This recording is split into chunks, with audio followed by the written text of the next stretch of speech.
realize, yeah, the mess we make. Machine Paul and Kelly get caught in the fray. Facts and logic with a twist of chest. Strip it down to truth, yeah, forget the rest. You propose the lies right out of the park. Look beyond the shadows that set the dark. Sparks of laughter fire up the night, bringing clarity when they blur the fight. Cut through the chaos, yeah, the tangled lies. Steampunk Kelly with a set of clear eyes. Truths and jokes gonna rock this show. Step into light where the real facts glow.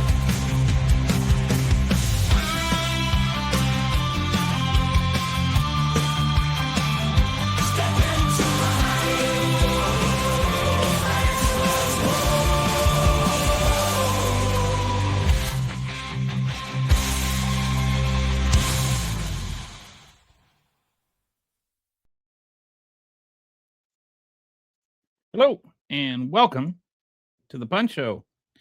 Hope you're having a wonderful day.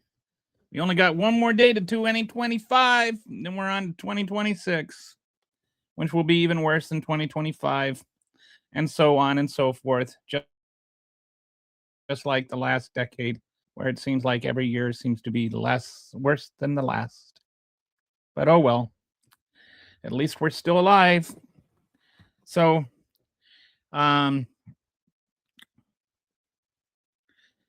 it looks like Donald Trump wants to start a war with Venezuela. It looks like everybody wants to more or less ignore it because, some Somalians committed fraud. I just feel like, I pointed out that Donald Trump committed fraud too. And Rick Scott committed fraud. But for some reason, when rich white people commit fraud, there's not all the angst and anger and anxiety over it. It's only when poor black people commit fraud that they have an issue. But when rich white people do it, it's fine. And when rich white people start wars to distract from children being raped, that's fine. But whatever. It's like they have this notion that if we think, like, if we point out, hey, there's fraud also here, that means we're defending the fraud from the Somalians. No, it doesn't. I think everybody that committed fraud should go to jail. I just don't think that should be excluded to only black people that committed fraud that go to jail. I think Donald Trump should go to jail. We're spending about the three frauds that have already been prosecuted, by the way, with all the convictions. I know they're coming up with these new imaginary numbers about $8 billion, but the ones that have actually been proven and are about $1 billion, which is about what we're spending on Donald Trump's airplane. So awesome, dude. I'm glad. And I don't blame you. I'd be tired of politics too if I weren't having to live through it. Okay. Well, thank you. They can have America. They can have America, huh? Who's they? Anyway, I just think that everybody that committed fraud should be in jail, and I think that the selective angst on this is telling. It's like, why weren't you complaining about it 3 years ago when it started getting prosecuted? Why is it all of a sudden now it's really important?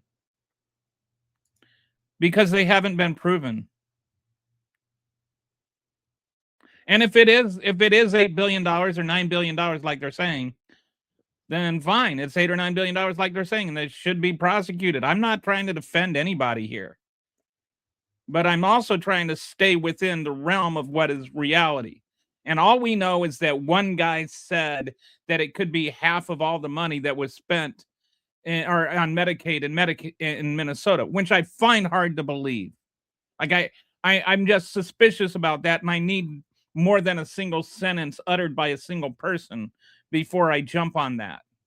So it's not a defense of anything. It's just an acknowledgement that right now we don't have any substance to that number other than one statement by one attorney that also happens to be Trump shill. And new year, bigger fish to fry. And that's also a point. Like right now, we're starting a war with Venezuela. That's going to cost more than $1 billion. I'm sorry. Donald Trump's airplane is going to cost us more than $1 billion. All this selective outrage over Somalia after it's already been prosecuted because some twit with a camera went around and like pounded on doors demanding to be let inside.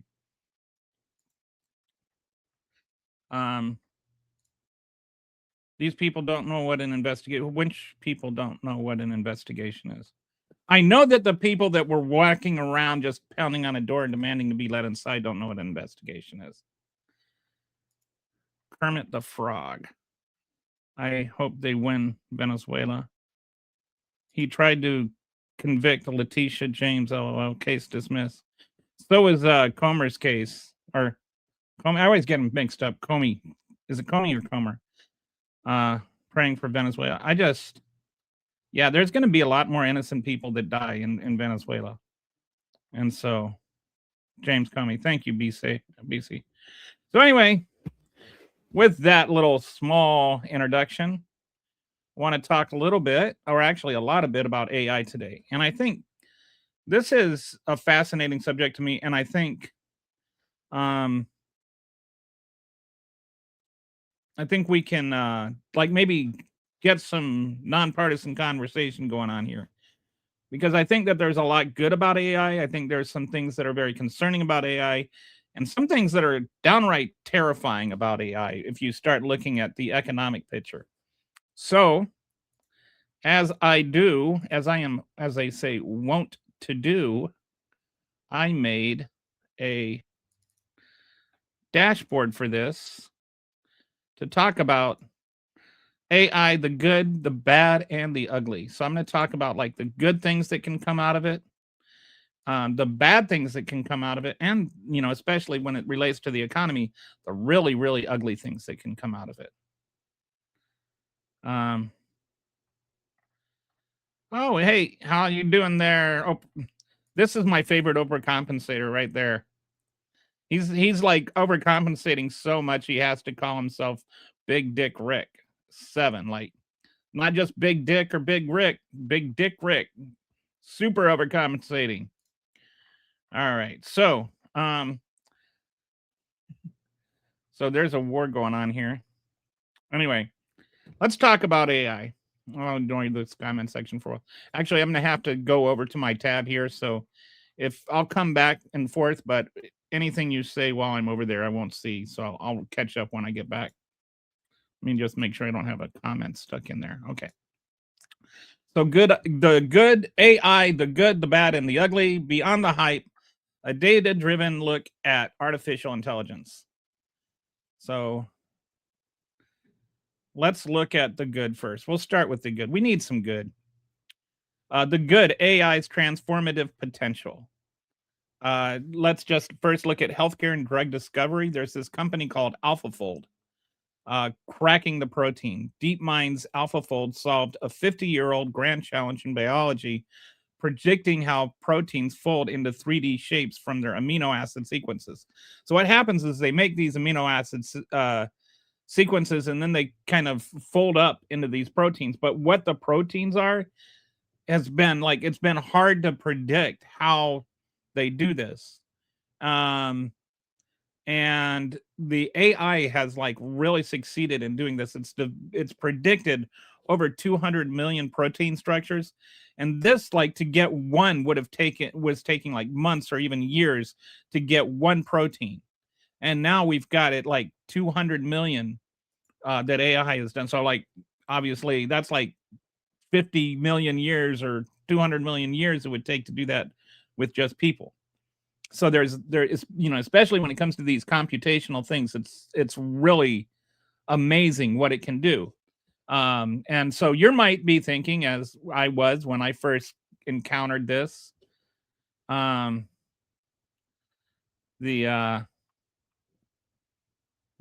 cares, right? Like, who cares about predicting proteins? What's the value in that? So let's look at that. What it actually does, AlphaFold accelerates one critical step in research, understanding protein structures. It doesn't automatically design drugs or cure diseases, but it removes a major bottleneck that it previously took years. So when it's predicting proteins, it makes it easier for to target identification. AI analyzes genomic, how do you say that? Genomic data sets to identify which proteins pathways to target. Compound design, AI generates and screens candidate molecules, reducing millions of options to thousands. Optimization, AI refines molecules for efficacy, absorption, and safety before synthesis. And clinical trial design, AI identifies optimal patient populations and dosing schedules. So what all this means is that when it's predicting these proteins, it can actually help develop medicines, and not just develop medicines in general, even develop medicines for particular types of genomes, particular types of hereditary diseases, and it can help implement how to test those and how to dose those and all kinds of stuff. Like, it can just take years off of finding cures for certain diseases, and Alzheimer's, and then like traditional drug developments take 10 to 15 years and cost like billions of dollars, $2.6 billion, and have a 90% failure rate. With AI acceleration rate, it can take 7 to 10 years, cut the time in half, and lower the cost and lower the failure rate. So you still need to do the testing and everything. You know, like you can't just replace that part of it. But in terms of just being able to come up with medications that can treat diseases and figure out how the best way to implement those medications and to try those and improve efficiency and testing and all of that kind of stuff, AI it can be really helpful in that. So like, do I have things like misfolded proteins. This is, back to the folded proteins thing. Misfolded proteins cause Alzheimer's, Parkinson's, cystic fibrosis. AlphaFold helps research understand these mechanisms, so it can help us solve all of those kinds of issues, which are, pretty huge.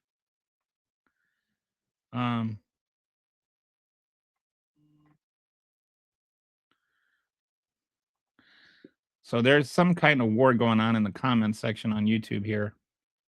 But anyway, I just that is pretty fascinating. Like how much we can advance in our understanding of medicine. And then this is the thing that I found interesting about it is like a lot of the concerns about AI have to do with climate change and environmental things. And there are legitimate things about that are a concern, but there's also things where it's doing to improve climate and efficiency. So, for instance, there's a 10 to 20% reduction in energy waste through smart grid optimization using AI.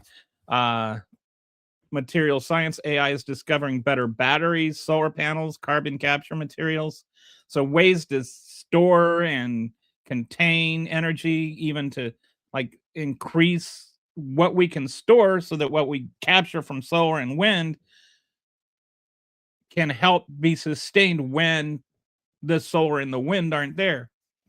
Traffic optimization is really cool. They're having, like in China with cars and 5G and AI combined, they're making it so that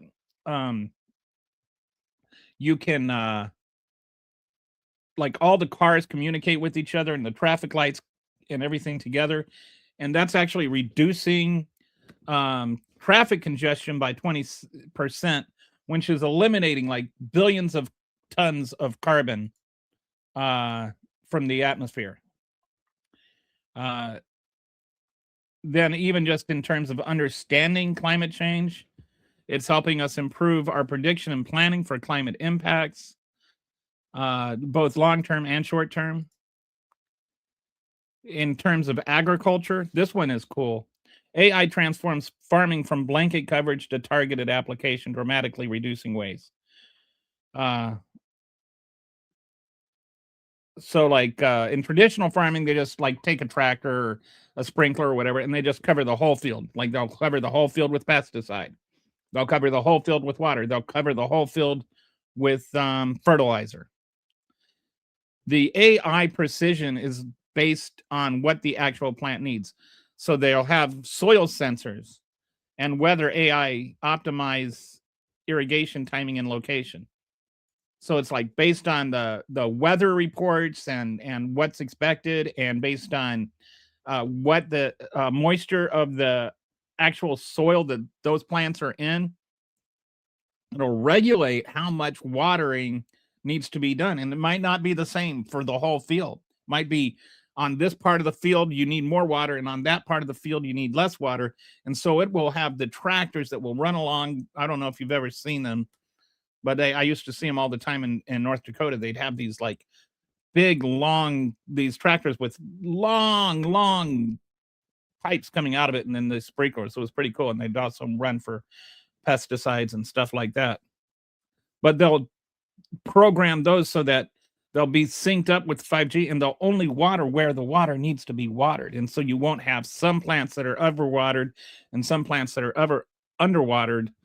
And that will, one, it will save water, and number two, it will actually increase efficiency of the farm. So every like crops productivity will be better.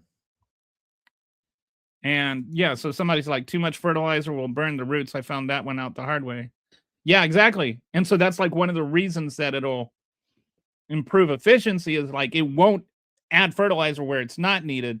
They'll have like these sensors inside the soil that will tell the tractor exactly how much that part of the soil needs. They also have I think what is it, targeted pest control. They'll have computer vision identifies disease plants and do spot treatment.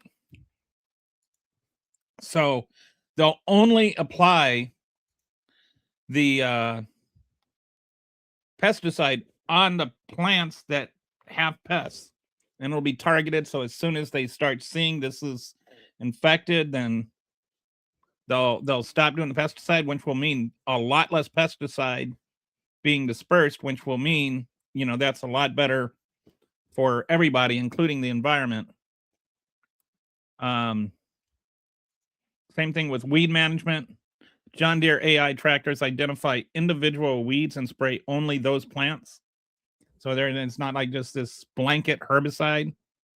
That's going to result in up to 90% herbicide reduction, 30 to 40% pesticide reduction, 15 to 20% reduction in fertilizer, and 20 to 30% less water use. So, I mean, when you factor that across the world and all the products that are being used in the world, that's a lot of benefit to the globe. And it's also a lot more food, which will help with hunger. The Internet International's undefeated. I don't know what that means, Haiti. Mushroom planting cure your soils. I think that not sure how that works with commercial farming. I tried gardening. I did it for like 2 years, and my first year I did okay. My second year I just basically grew a bunch of weeds. I do not have a green thumb. My T is 18 plus chat. I'd hate to think a grown adult male is typing this kind of stuff. I don't know. So I think that's what's up. I'm back. Hey, How you doing there, Rainbow? Missed you yesterday.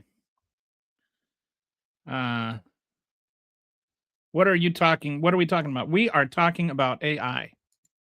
And we're talking about the good, the bad, and the ugly of AI. And first, right now, we're in the midst of talking about like how it's actually in some ways good for the environment. We'll talk about how it's bad for the environment in a minute. But there are some real good things like the improving in agriculture and carbon emissions from these, like traffic control stuff. And also in terms of accessibility and education. Like, I don't know if you've ever had to try to talk to somebody that doesn't speak English, but man, having your phone there and you can just speak in English. Like, I don't know if anybody watched Pluribus. Pluribus is a good show, by the way, if you haven't watched it. But they like end up talking to each other on the Google Translate. Like, it makes translation so much easier. My dad, his wife is Portuguese or is Brazilian. She speaks Portuguese. She doesn't speak much English, but we've been able to communicate with her every time they come to visit just by using that Google Translate thing. It's really cool.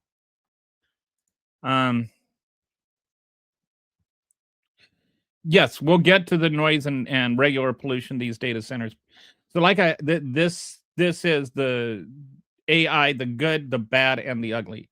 So right now we're talking about the good part, the AI pollution and all of that kind of stuff we'll talk about in the bad part, and then we'll talk about the way that it's propping up our economy and sending us possibly into a recession if that bubble bursts, and the ugly part. Yep, we'll get into that in a second.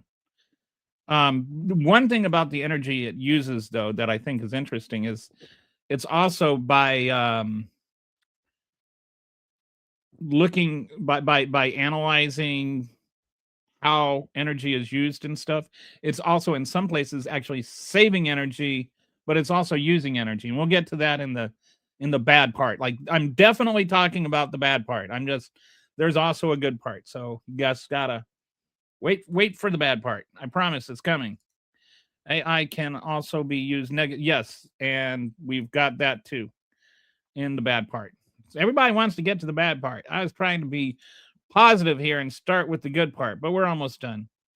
But AI tutors personalized education at scale, adapting to individual learning styles, which is cool. Accessibility tools, vision and hearing assistance for people with disabilities, and even dangerous work automation, like being able to do some work that humans would have to do that is dangerous, and it's like a lot less dangerous if humans don't have to do it. But AI is a tool amplifying human capability and removing barriers, not replacing human judgment or creativity. Well, not entirely anyway. But there are actual real benefits to AI. That's what I'm saying. And like any tool, like fire or chainsaws, they can be used for good or for bad. But now we will talk about the bad, as I promised. I'm not going to gloss over the bad part. Actually, the bad part and the ugly part are where we're going to spend more of our time. Peter Thiel sure wouldn't mind. Oh, Peter Thiel. I might have to do a show just on Peter Thiel someday. He is a real piece of work. Okay, somebody. Oh, wow. I'm sorry. That's cool that you have your notifications on for me. Hey, by the way, if you're watching and you're not subscribed to my channel, please give that like a little subscribe there. I could really use some subscriptions. Anyway, I got over 5,000 yesterday, so thanks to those of you who have been subscribing. I really appreciate that. My end of the year goal was 5,000 subscribers, and I got it like with a couple of days to spare. So anyway, the bad. So what are the hidden costs? Where did you go? The Julie pointed out. One of the bad things is it uses a lot of electricity. about 200 plus terawatt hours, which is basically annual. That's the annual electricity consumption by data centers worldwide. To put that in perspective, the entire country of Argentina uses 130 terawatts. Netherlands uses 110 terawatts. Global data centers use 200, and Thailand's total electricity use is 195. So this, like, just data centers use more electricity than the entire country of Thailand. Remember when Donald Trump said Thailand, and then Dinesh went like to war with all of Twitter for like a week, insisting that's the way it's pronounced outside of the country? Anyway, it's Thailand. It's not Thailand. But AI uses more electricity than the entire country of Thailand. So that's a lot of electricity. The water is coming next there, Julie. We got water for you. Talking to AI, calling my insurance provider is unpleasant AF. Yeah. I have a confession to make, Brett. My father-in-law, his claim to fame, although it's not really a claim, and I should say his claim to infamy, he's actually the one that invented the touch tone call centers where you like press 1 for this, press 5 for that. Like back in the 70s or something, he invented that. So I give him a hard time about that all the time.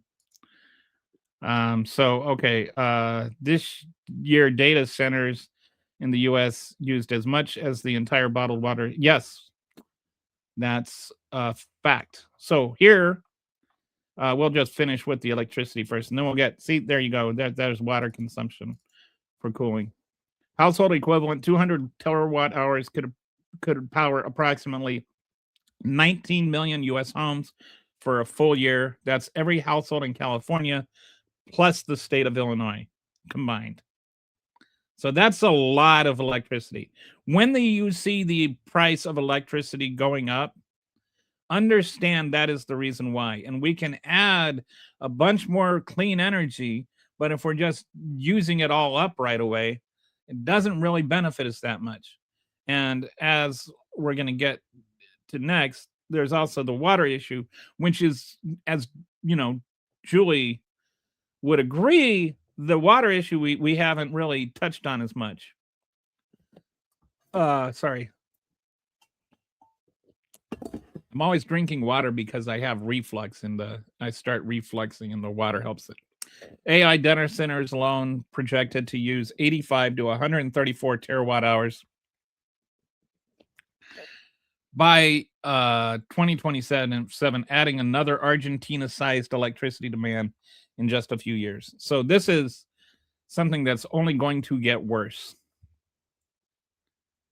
Hey, all right. Nikola Tesla, baby. Free energy. Hey there, Kitty. How you doing? You guys know Kitty. She was on the show last week. She was the one that everybody says was cooler than me. And I won't disagree with that. Okay, so water. Water 5 to 7 liters water consumed per kilowatt hour in some data center facilities. If you want to know what that means, it means like every time you go on ChatGPT and do a little search query, that's the equivalent of a bottle of water. It uses a lot of water, and it's not that the water is exhausted and will never return to the earth, but it is temporarily removed from the environment. And when it comes back to earth, it's warmer, and it affects the actual ecosystem and the actual climate. So it's bad. Okay, here we go. Google search equals 0.2 milliliters of water. GPT conversation. This is the one I was thinking of. 500 milliliters of water, a standard water bottle. So every conversation you have with ChatGPT is like a bottle of water. AI, that's just for ChatGPT. AI queries use 2,500 more water than traditional searches. So 2,500 times as much water. Sorry, I have got to get better at reading these things. ChatGPT conversations cost 2,500 times as much water as just a standard Google search. To get more information, and Google now, it's like if you just do a standard Google search, it gives you the stupid ChatGPT conversation anyway. Training models, GPT-3 estimated about 700,000 liters, enough to fill 1/3 of an Olympic swimming pool. That's just for the training model. That's the annual drinking water for 1,000 people, almost. Microsoft's AI expansion water use increase up 34% year over year from 2021 to 2022. And of course, we're in 2025. Direct correlation with AI infrastructure growth. And this is like, especially in water stressed regions like Arizona and now in Texas and in California, you've got places where water is being sucked up that they don't have water to suck up, you know?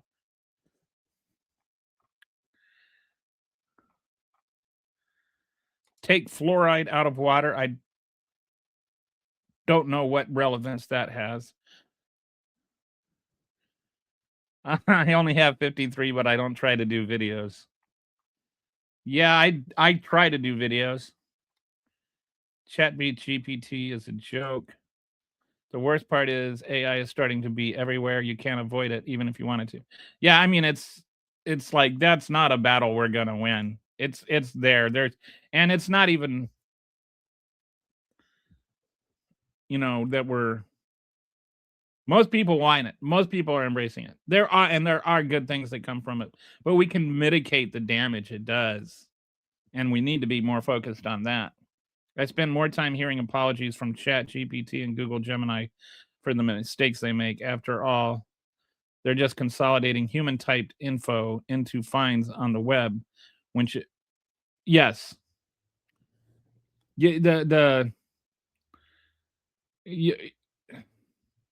AI cannot improve on what goes into it. It's like if it's stupid in, it will be stupid out. And I don't know if anybody's noticed this. If anybody's on Twitter or X or whatever you want to call it, and you've got you've got public Grok and you've got private Grok, like to where like Grok is if you're just talking to Grok one-on-one versus if you ask Grok a question that's on a public post. Public Grok and private Grok often don't agree with each other. Public Grok is a right winger, and private Grok is a left winger. And so I even one time, just for kicks, I had Grok arguing with Grok, and he would be in a public thing, and then he would tell me something, and then I quote that, and then I'd ask private Grok, what do you think about this? And then he would give me a rebuttal, and I'd copy that and I'd paste it back in, and then I would ask public Grok. I didn't tell Grok he was arguing with himself, but it was pretty funny because he was arguing with himself, and liberal Grok was winning the argument, by the way. AI's not a bad thing. It's the failure of politics properly preparing us for the future, aka energy. I think there's a big amount of truth to that. I think it needs to be regulated, and it needs to be I just I don't think we can put this particular toothpaste back into the tube even if we wanted to. And there is benefits, and there's really, really bad things that can come of it. We're gonna actually, that's next up, Kitty. It's like you guys are just like anticipating everything right before they come.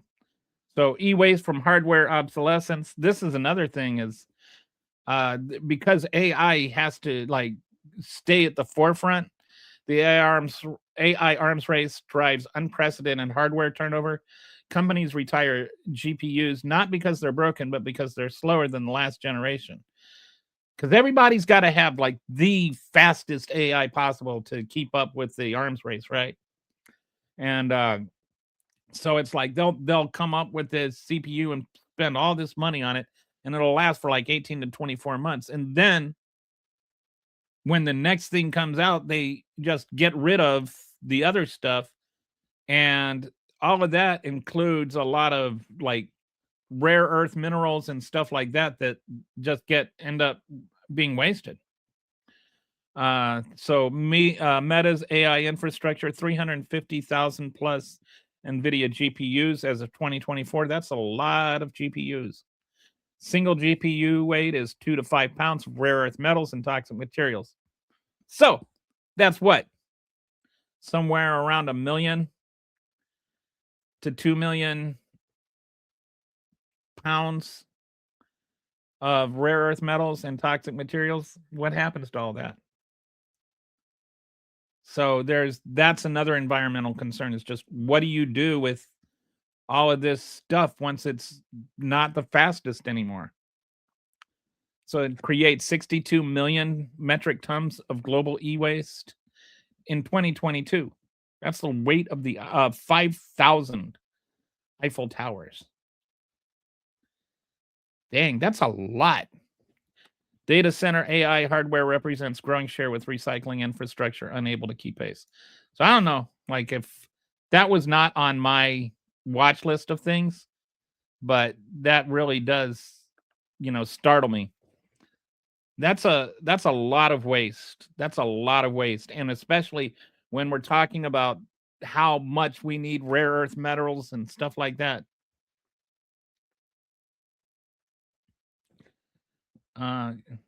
AI centers release water back into the environment just like sewage treatment plants.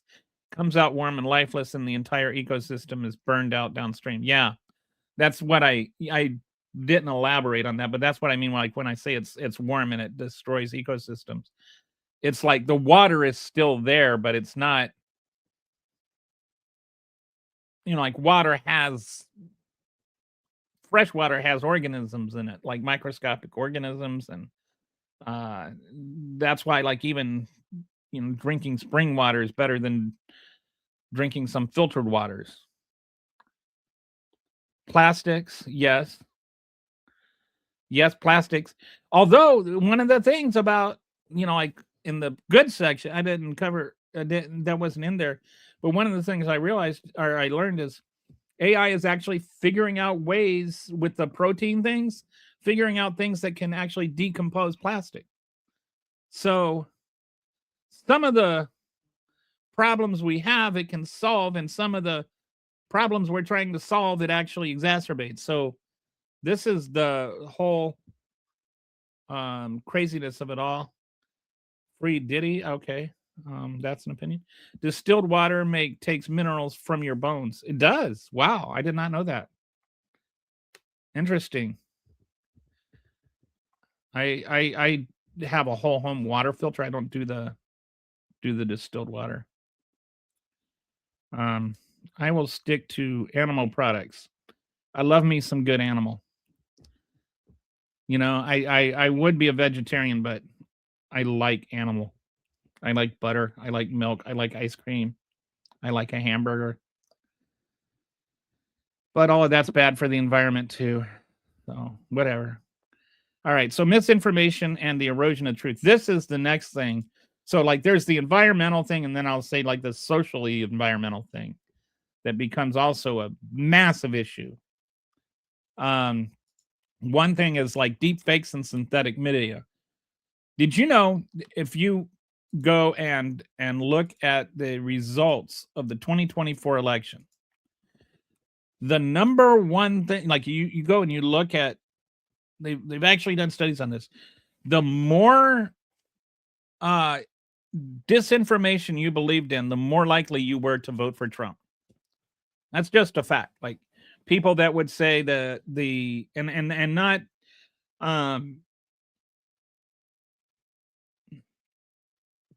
these aren't opinion things about do you think the economy is good or bad. Would be things like, is unemployment better or worse than it was in 2020? And, you know, in 2020, it was like 8% or something. And in 2024, it was near record lows, around like 4%, even less than 4% for a big part of the year. But a lot of the people that voted for Trump thought it had actually gotten worse than it was in 2020. So, like, just things that were objectively wrong, and they, you know, so all these things were objective realities. They weren't opinions. And people that voted for Trump were more likely to believe in objectively wrong things. And that was the number one indicator of people that voted for Trump, is that they just believed things that weren't true.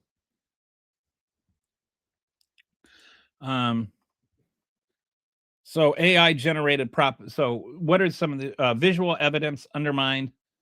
Realistic fake videos and images make it harder to verify authentic content. It's not just the damage that deepfakes do. It's also, along with that, there's the damage that happens when people, and this would even happen, people would dismiss reality as deepfakes.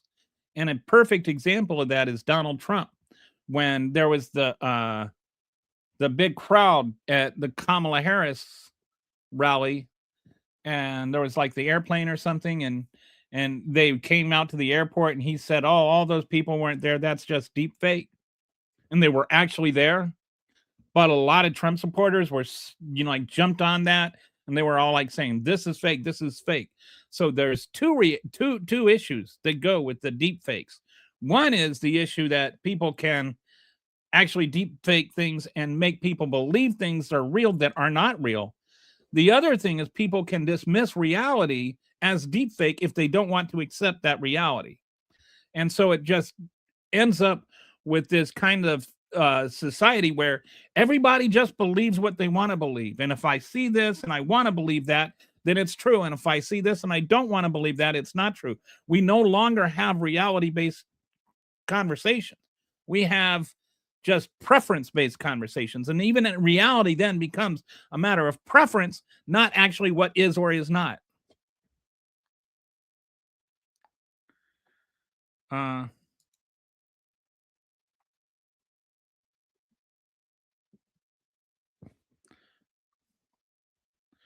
So all right. They need to criminalize misleading the people with words, i.e. lying.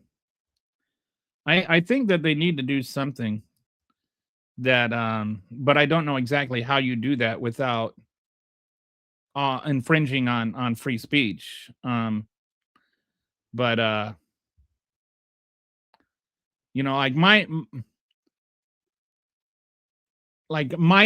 think what they should do, and I don't know how you would implement this, but yeah, like have a bipartisan board that, you know, evaluates these things, and if it finds that you are grossly negligent or just out and out lying in a campaign ad, then however much money you spent on that campaign ad, you have to spend twice as much money in a campaign ad saying that you lied about the previous campaign ad. And the idea there is not to punish people or to get people to spend money on, you know, like the ad saying they're lying. It's to actually put an incentive to just tell the truth. Like, you can criticize your opponents, but what you criticize them for should be real. It should not be something that you made up. And like, we need to balance the freedom of speech with, like, there are speech laws against slander and against libel, and it's harder to implement those in a political atmosphere, but we need to find a balance on that, because right now we're way on the wrong end of the spectrum. Boomers just now learning about AI. I don't know what you're talking about. Who said I just learned? I'm A, not a boomer, and B, I'm not just learning about AI. Since 1964, I don't care about politics or a politician.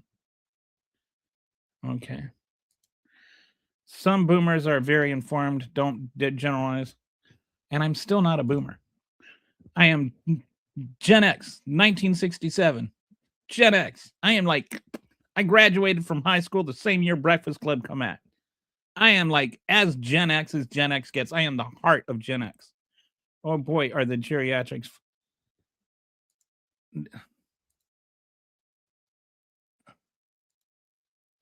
This is 2025 GPA reality. Is that what you now am I gonna go?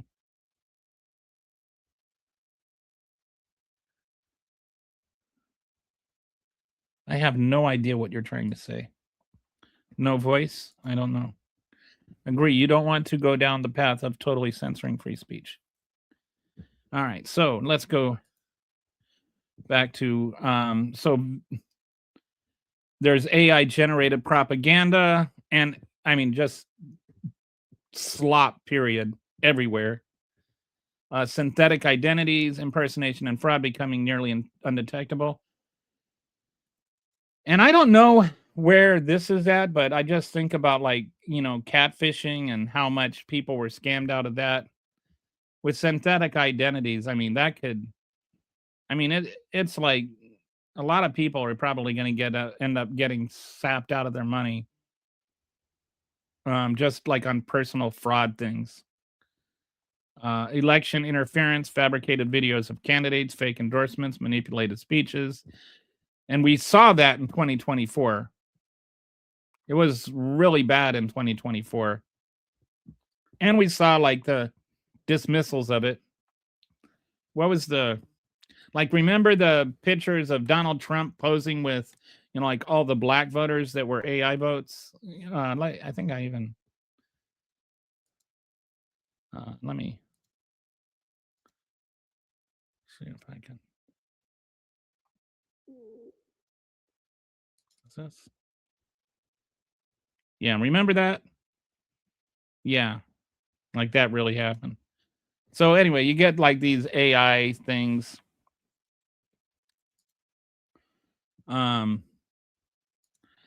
Good God, geriatrics and AI. It's bad enough. Boomer mega trolls learn how to put crown emojis in Trump 28, and that's insufferable.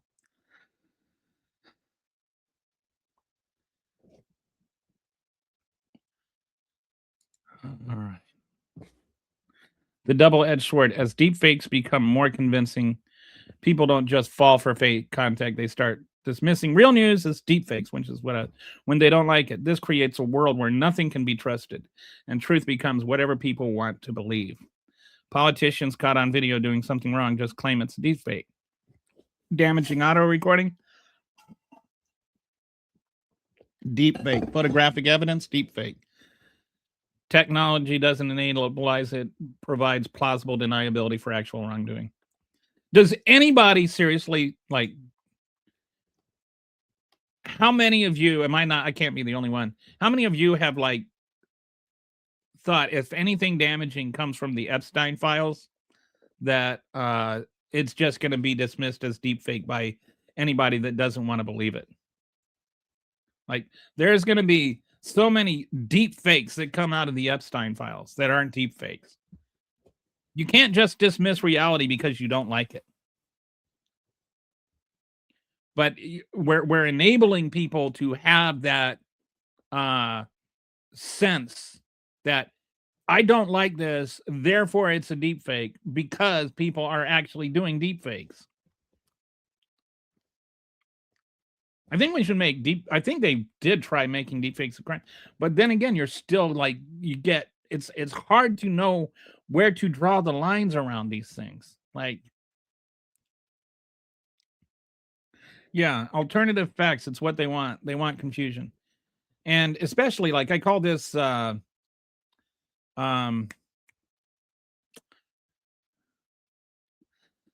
sycophantasy, where it's like, the sycophants, they latch on to this fantasy version of Trump, like to where he's ripped with a six-pack riding around on the back of a unicorn with a flaming sword, and like he's going to go destroy all the liberals or whatever, and they see Trump as this superhero type figure or like a Rambo type figure, or, he's an astronaut or whatever. They always try to picture Trump in these like fake,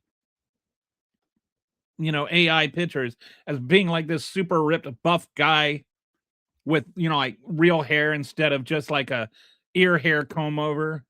And they always try to make him seem like something he isn't, because I think in their mentality, I think it's also how they see his presidency. Like, they don't see his actual presidency as what it really is. What they see his presidency as is the greatest president ever, because he said he's the greatest president ever. Like they don't actually look at the substance. They don't actually look at where things are at with the actual economy, what he has actually done, what tariffs are actually doing, how tariffs are actually causing price increases. It's just so much easier to say, Trump's the greatest president ever. And so I call this, sycophantasy. They're so deep into being sycophants that they have this fantasy version of Trump that they think is the real Trump. See, so who wants to deregulate AI? Ask yourselves why. Yeah, the people that have a lot of money tend to. We're going to get into that pretty soon. Vance Trump 2028 Trump.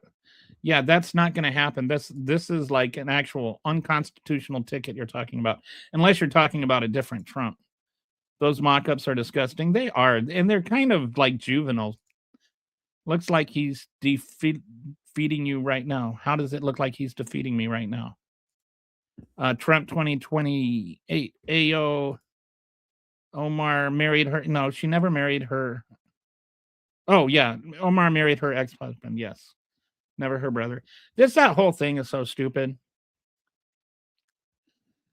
If her second husband, she had a husband, she divorced him, she married a second husband, she divorced him, she married her first husband again.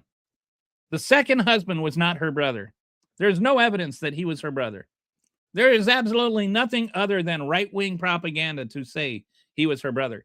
And the whole logic behind why she married him was that he could become a citizen.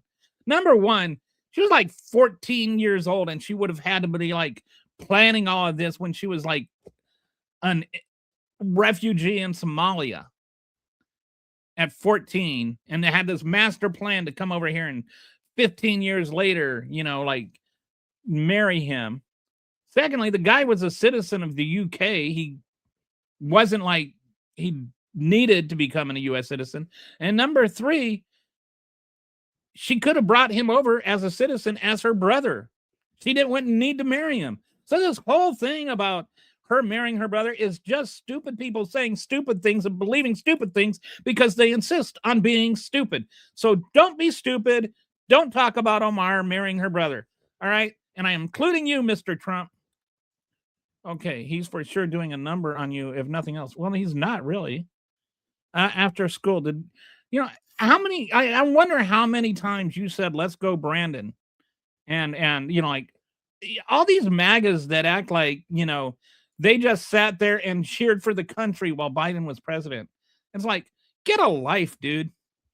Okay, after school, the daycare is open 2 to 10 p.m. He went early in Minnesota. I don't know what you're talking about. It's like sport team worship. It is. It is. Trump is actually, no, he's, okay, who's the second greatest? If Trump is the greatest, tell me who is the second greatest. You do know that Biden kept Trump's tariffs. He kept some of Trump's tariffs and added some of his own. Yes.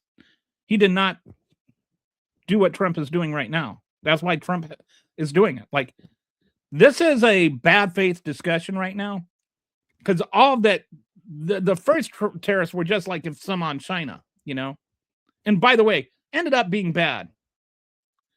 Gas is not $1.89 a gallon, and gas has nothing to do with the president. Trump can be the vice president. No, he can't. Elon did marry her brother. No, she did not. Omar did marry her brother. No, she did not. They consummated it too. Well, she consummated her marriage with her husband, but her husband was not her brother. MTG said it. If they release the Epstein files, it will hurt my friends. Well, that's what Trump said. MTG was quoting Trump, what Trump said.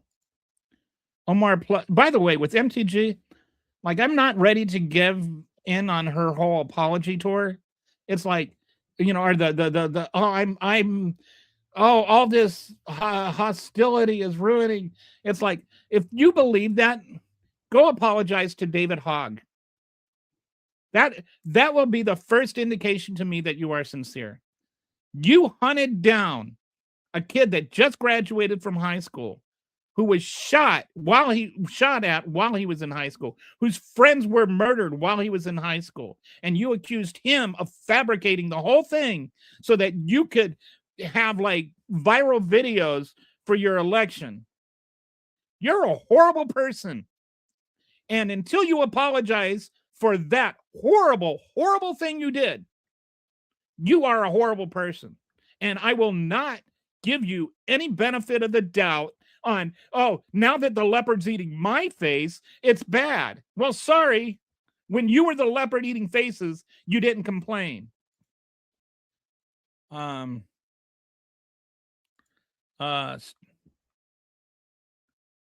was fit to lead. You said Donald Trump is fit to lead. Deport Reagan. Okay, so why was Donald Trump better than Reagan? Compare Ronald Reagan's fiscal policy with Ronald Reagan's, and then compare his immigration policy with Ronald Reagan. Show me you know what you're talking about. Like, actually show me you understand the actual comparison, other than you're just repeating stupid things. Because I don't think you understand. I don't think you have any apprehension at all of American history. I think you just say what somebody that is a Republican that doesn't wants to pretend that W never happened. Yeah, so Brett, yeah, that's JFK. Okay, compare JFK to Trump. Compare their policies. Like, what makes Trump better than JFK? Like, give me a substantive argument. Trump versus JFK. The party of the pregnant man theory is telling us not to be stupid. No, the party of acknowledging trans people exists. Okay. Then we're in agreement. I see 6 bots already blown their rerun slogans off the channel. Nixon is the second greatest crooked president. Okay, compare Nixon's. Although I think you might be being facetious. So anyway, this is ironic. Like I was saying, the most misinformed voters are Republicans. Or I shouldn't say Republicans. The most misinformed voters objectively voted for Trump. All right, we're getting into this stupid. Okay, yes, in Oklahoma, gas might be under $2 in some places, but that's not what you don't compare gas in Oklahoma right now at a discounted rate at, like some sort of, like with your special super K card or whatever, with the highest price, premium gas in California. That's not how you do it. The national price of gas is down about a dime from January. And again, the price of gas has zero to do with presidential policy usually. The only thing that has happened is that the international price of oil went down, and the international price of oil went down because OPEC Plus started producing more oil, and they produced more oil specifically to drive the price of gas, or the price of oil down. And they wanted to drive the price of oil down because actually it hurts America to have the price of crude oil go up, because we also export oil, but our oil is harder to refine, more expensive to refine. So that actually makes people want to buy the cheaper oil.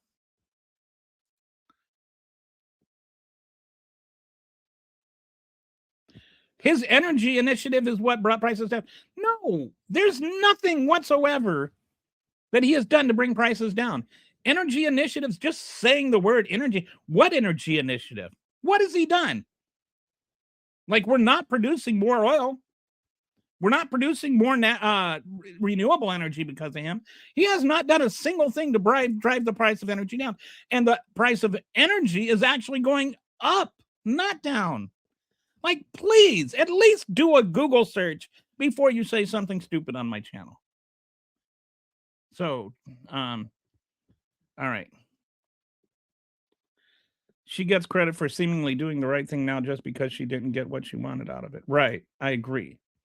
Don't worry, Mr. Oklahoma. The gas company will ask Trump to create an artificial shortage the way he did in 2020, which is true. He kind of asked OPEC Plus to limit the amount of oil. But that's the main difference in gas prices right now and like a few years ago, is just how much oil OPEC Plus is producing. It has nothing at all to do with Reagan or with Trump. You do know that the United... Yes, I know that we're exporting more oil than any other country. I know that we were doing so under Biden too. Did you know that? I bet you didn't know that. I bet you thought that oil production went down under Biden because you heard that from Fox News or whatever your right-wing favorite right-wing host says. Was the U.S. better under Biden? Yes, it was, objectively. Trump is a pedophile and MAGA lovers. All right, so let's go back to angry boomers gonna boom angrily. Ha ha ha. Okay, yeah, well. But that was a new marathon. What is a marathon? Do you mean marathon? Like a gas station? I don't know what a marathon is. Trump is king. He sure does want to be. Ronald Reagan told Gorbachev, tear down the wall. Donald Trump helped Putin steal land. And Donald Trump said, build up this wall. All right. So let's go back to the topic of the day and go back to the AI. All right. Labor disruption. This is, so, there's the whole reality distortion shield thing going on. And then there's labor disruption. There's all kinds of people whose jobs are being lost, that are being replaced with automation. And that can be, ironically, on manufacturing, as well as some other things like, writing. But did you know that manufacturing jobs have actually gone down this year? Like, all these tariffs were supposed to gin up a manufacturing production, but it's actually gone down. Google it if you don't believe me. Wage suppression, creative fields, writing, art, voice acting, seeing income decline as AI substitutes proliferate. So, like, what's happening is they're stealing the actual writings of people to simulate writing, and then the people that are getting laid off and losing their jobs are getting hired in lower paying jobs to train AIs how to do the job that they used to do. And so now, like, those creative jobs become uncreative. They become depressing as hell. And I know, because that's what happened to me. And they go from, like, well-paying jobs to, not well-paying jobs. My income got more than cut in half. I went from getting $54 an hour to getting $21 an hour. So, kind of sucks. That was before I got laid off from that job for getting long COVID. Anyway, so there's wage suppression, there's gig economy acceleration, more workers pushed into precarious algorithmic managed jobs. And so, like, there's places like Mercer.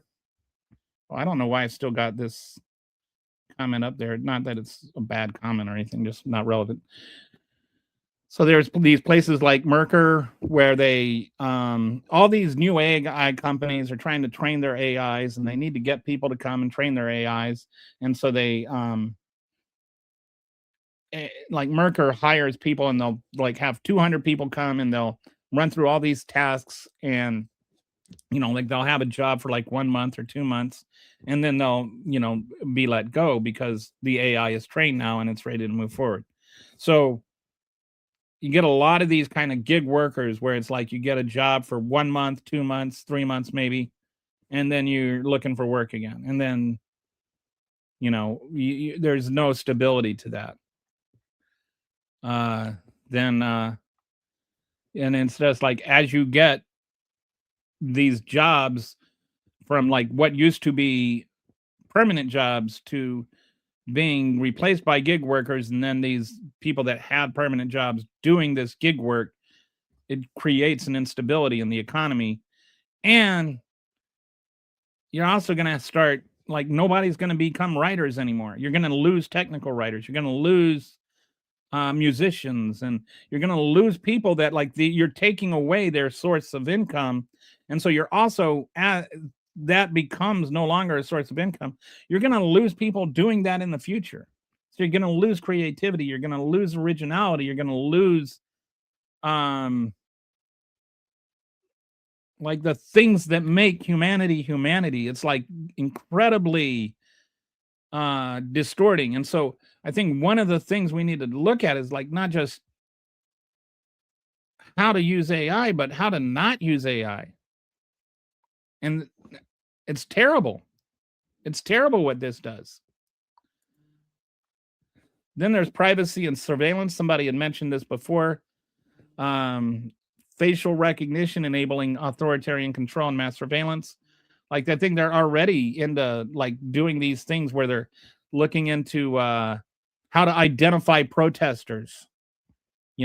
Like, why do you need to identify protesters? You got ICE agents wearing their mask, but they're trying to use facial recognition to identify protesters. Why?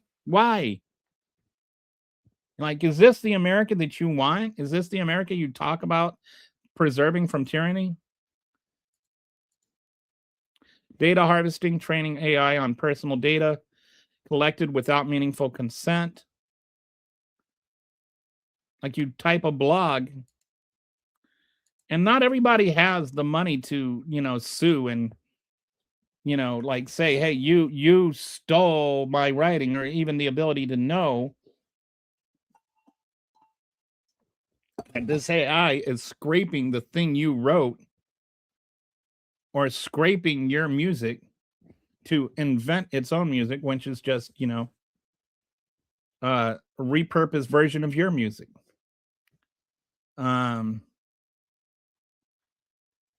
Algorithmic discrimination, biased AI systems making decisions without hiring, lending, policy, policing. Like, I've had some job interviews where it's AI, like AI does the interview. It's not even like real people doing the interview, and it's just AI interviewing real people to do an AI job that a real person used to do.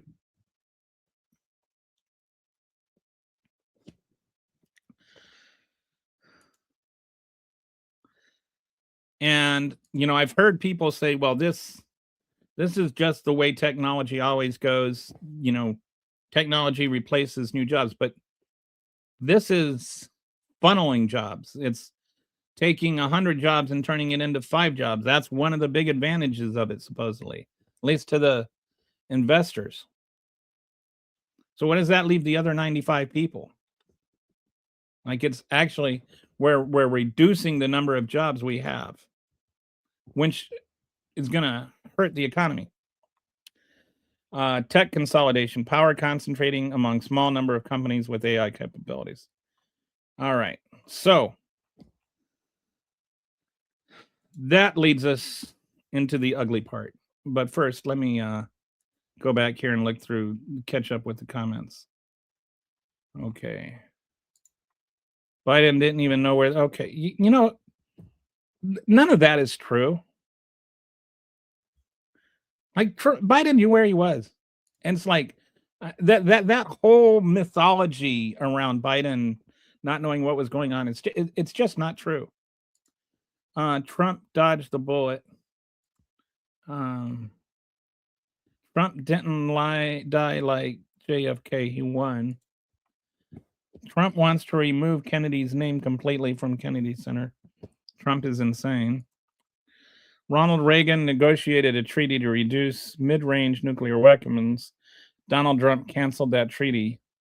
Pro-lifer. Donald Trump helped Putin proliferate nuclear weapons. I'm delusional, I guess. Trump is the worst president ever. I actually disagree with that. Trump is the 2 worst presidents ever. Everything is more expensive in liberal cities and states. I don't know how true that is. I don't think. I know that on the whole, liberal cities and states also make a lot more money than red states. 465 for gas in Hawaii. Dream on. Yeah, because comparing Hawaii gas prices to Texas or Oklahoma gas prices is totally honest, right? Like, Donald Trump had a fake assassination attempt. Gas is expensive where nobody lives. Shock and awe. It's also like, I mean, the fact that, gas is cheaper where oil is, I mean, what is the national price of gas? I'm just going to Google that right now. If you want to, is right now $2.83 according to AAA. And what was it in a year ago? It was $3.02. So it's down about 20 cents from last year. So it is down, but it had nothing to do with Trump or Biden. It's just, and it's not like massively down. You have, well, no, it's, I just looked it up. It's 286. MAGA is a cult of ignorance. Worst states to live in are red states. If you look at like livability scores, it tends to be the blue states are better, but it's not as like all the top are blue and all the bottom are red. There's a lot of things that go into that. Well, they're out now, so what are you crying about? No, he's talking to another. Gas in Oklahoma is the same as it was last year under Biden. Yes, I don't know what yes means. Listen, stupid, Gavin Newsom made the gas high. Okay. That seems like a really cogent argument there. And whatever that means. Okay. Get new glasses, butt plug gas is way down everywhere. The price of gas affects everything. Cry harder, bitch. Well, that's not true. I was just going to ask which ones. I'm sorry, I don't know. Yes, gas prices in cities tend to be higher than gas prices in rural areas. That has always been the case. It has nothing to do with it has to do with how many people are there. 2 more years of you crying than 8 years of JD Vance. Okay, gas is $2.30. No, it's $2.86. Kopi, okay, so it's still 40. It hasn't gone down in Hawaii in the last 2 minutes. I like it when they put AI Trump in the military uniform. I mean, it's funny because he's got 5 deferments for bone spurs, 5-time draft dodger. It's like reality and Donald Trump never have to. He's the guy that said that everybody that's in the military is suckers and losers. He's the guy that threatened to disown his son because his son thought about joining the military. Funny, when it's them, they say it takes time, but when Trump is working on it, it has to be instant. I don't know what you're talking about, them and they and instant versus not. I know that Donald Trump said on day 1 he was going to bring prices down. I know that on day 1 he started talking about tariffs, which actually drove prices up. You should probably search a little better, you libtard. Okay.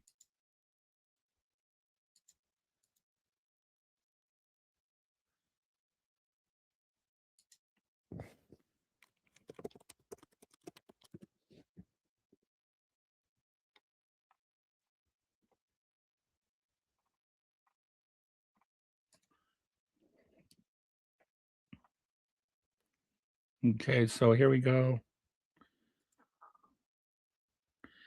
All right, so right here, you see that? Today's AAA national average 283, 2.834. Price as of 12/30/25. Okay. Did I search that good enough for you? Am I not a libtard, or do you know what numbers mean? Do you read Arabic numbers?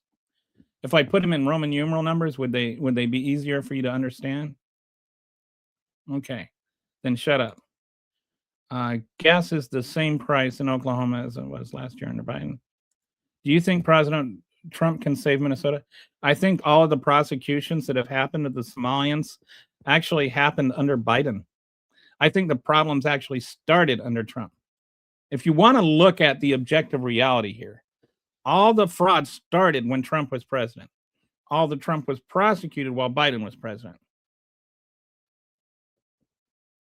This is not a new thing. This didn't just happen like last night. It didn't happen when the goon with the camera, like busted open this new scandal. We don't even know that there's anything attached to that. So, no, I don't think Trump can save Minnesota, and I definitely don't think Minnesota needs saving from Trump. Trump is king. The communist dictators, Democrats, and their policy define communism. And no, gas prices did not double under Biden. We don't want him in Minnesota. Show you what? Biden give our oil reserves away. No, Biden did not give our oil reserves away. What are you talking about? He opened up the oil reserves so that we could use the oil. That's why we have them.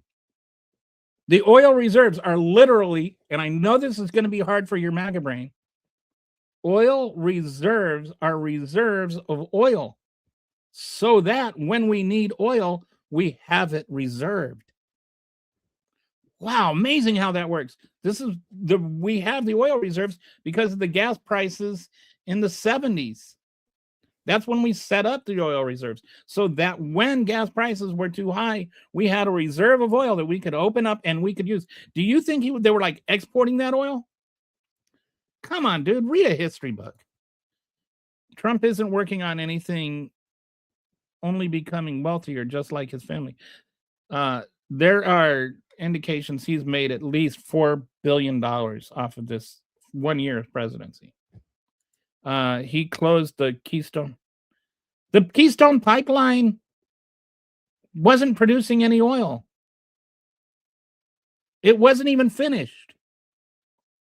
So no, it had absolutely zero impact. There was record oil production under Biden. Trump no more controls gas prices in the U.S. than he controls the weather. Well, Donald Trump does break wind every now and then. Please buy a box of tampons to help. Yeah. I don't know what Tim needs defense on. He hasn't done anything illegal. Siri, add this dude to my blunt rotation. I don't know what a blunt rotation is. I don't think Trump can save anybody. I don't think Trump can save himself. Well, actually, I can, because he ran for president to save himself from going to jail. More Americans today believed Donald Trump is a child molester than voted for him in 2024. Well, that would, if you have a statistic to prove that, I would love to see it. What part of Minneapolis are you in? Asking for a friend. I am not in Minneapolis, but I used to live there. I used to live near Dinkytown. I went to school at University of Minnesota. Trump said smart people don't like him. Now I know why. Most politicians are crooked and are two wings of the same dirty bird. I don't know about that. I don't get into both parties have issues, and I'm not, but they're not the same. A strong wall, whatever that means. Putin invaded under Biden. So, Senator Wyden, Senate Finance Committee, it's investigating Russia's sanctioned bank account of Epstein linked to Leon Black. I don't know what any of that means. I mean, I'm not saying that dismissively. I absolutely have no idea what you're talking about. I don't Senator Wyden. I don't even know who that is. Are you talking about Senator Whitehouse? He opens up over 1,000 oil wells.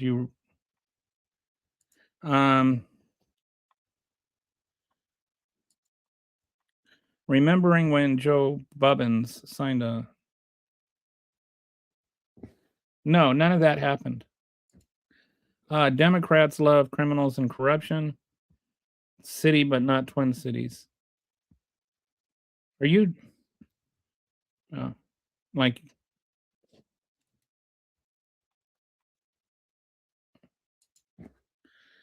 Minnesota is not a city, dude. This trickle down economics is on steroids, and we have the data. It doesn't work. I agree. Okay, I'll take a look at it after the show. I'm kind of not able to do some research right now because I'm obviously in the middle of a podcast.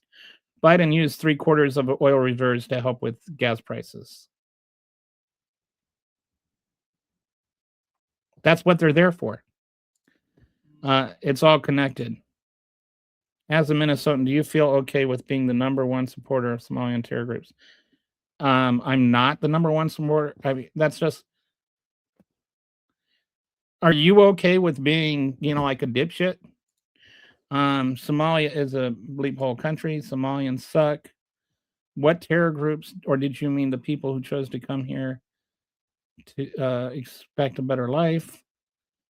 Okay, just addressing this whole Somalian terrorism things, there's absolutely no evidence, even by the Trump Department of Justice, that there's any link at all between the Somali fraud and terrorist groups. Nobody has found anything. The only reason anybody is even talking about that is because Trump talks out of his butthole. Why does MAGA have to lie about everything? Because they repeat Trump. They just repeat what Trump says. And everything Trump says is a lie. So Somalia is bad. No, Somalia is neither good nor bad. It is just a country.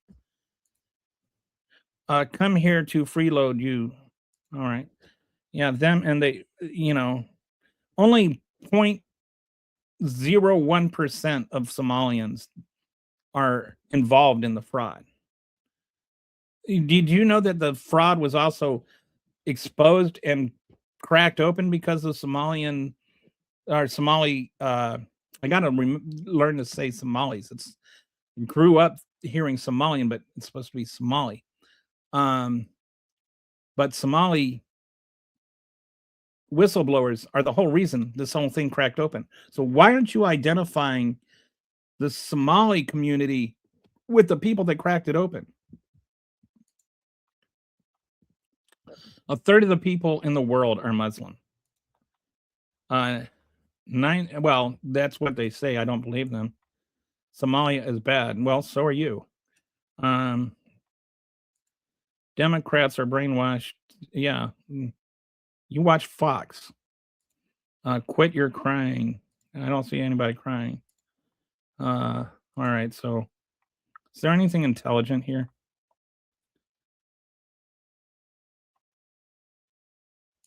Protesting is, but liability is not. What is the difference? That's where I think we need to find something to define. The Trump administration is now using tactics used by China and Russia. Yes, they trialed, whatever that means. Do you mean tried Kyle Rittenhouse? Well, Kyle Rittenhouse killed 2 people, and he was acquitted.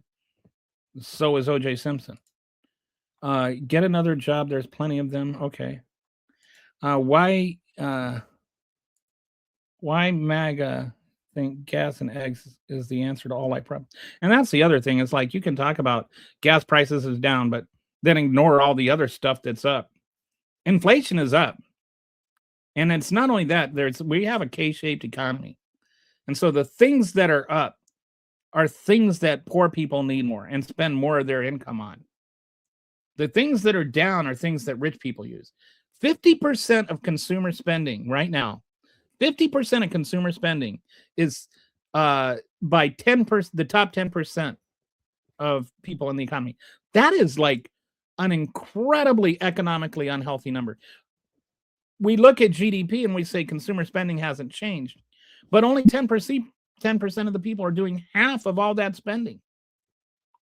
That's really, really bad.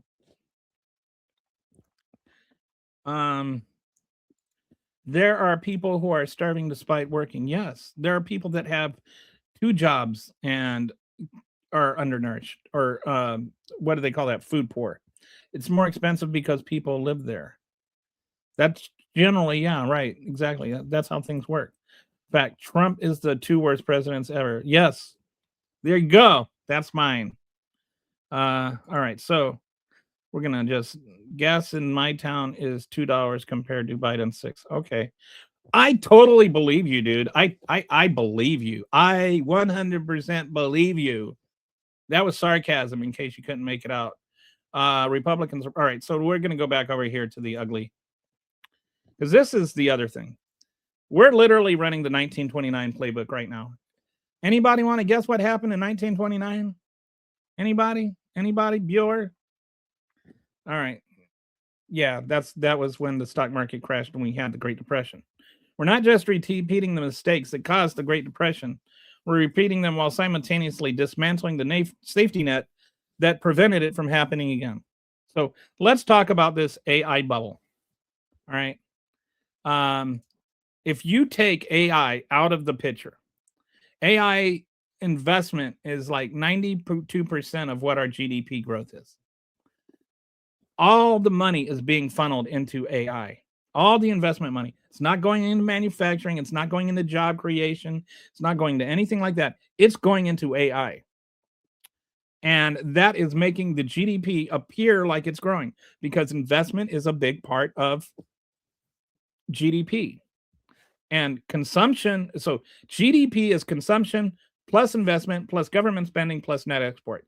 Consumption is about the same, but the distribution of it is different. It is now, like I was just saying, 90%, or I'm sorry, the top 10% of the economy is now spending 50% of the money that's on consumption. That means the other 90% are only spending the other half on consumption. That means most of the economy is spending less money than they were. It's never been this severe. And I don't know if you've ever heard of a K-shaped economy, but a K-shaped economy or recovery is you've got like on your K, you've got like the part that goes up and you've got the part that goes down. And you've got right now, the top 10% is doing better and the bottom 90% is doing worse. That's why they call it a K, because, you know, except the other way around. I don't know. Can't figure out how to do it with my fingers. Oh, there we go. Like that. So that's the K. This part goes up, this part goes down. And right now, 90% of the economy or the population is actually doing worse than they were. The other 10% is doing so much better that it makes it look like, you know, the economy is growing when it's not. And GDP is the main place where all that growth is happening.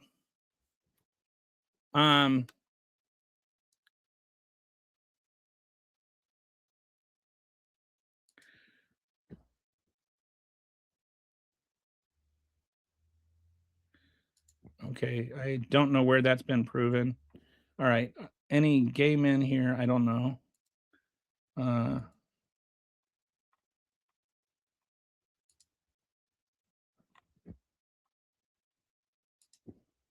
Another low IQ host, 90% is not doing worse. Some research. No, that is research, dude.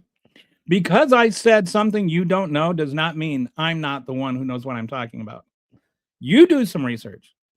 Check it out. It was just done. It's just released. Look it up. 90%.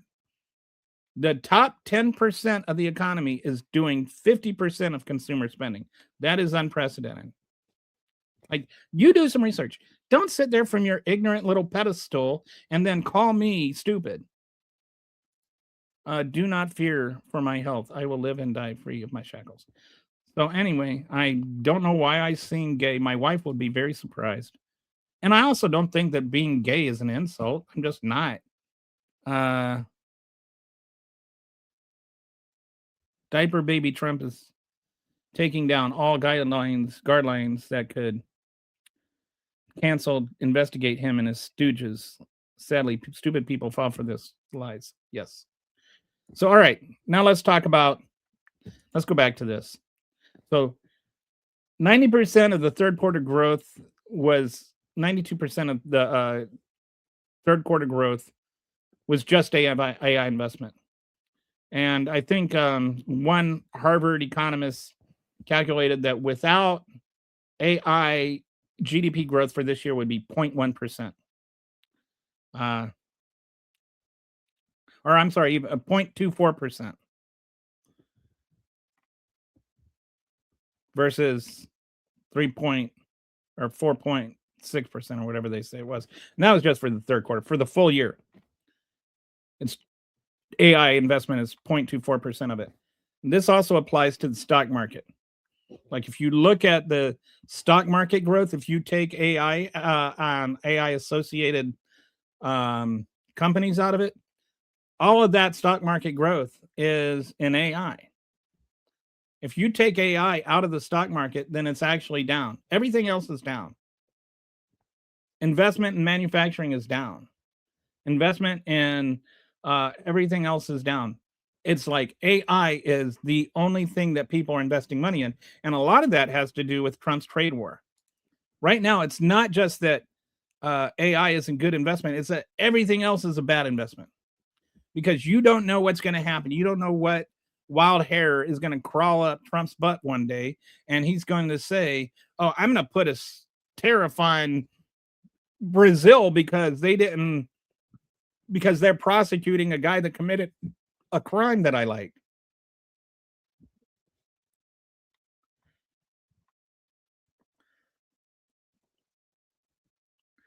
So because of that, they can't plan their economy. They can't plan their business. They can't go, okay, I need to buy steel from here. I need to buy widgets from here. And I got to buy plastic from there. Or, however they do it. They don't know what he's going to put a tariff on from one day to the next.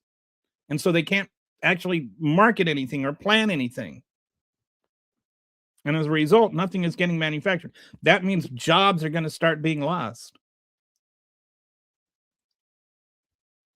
Manufacturing jobs are down.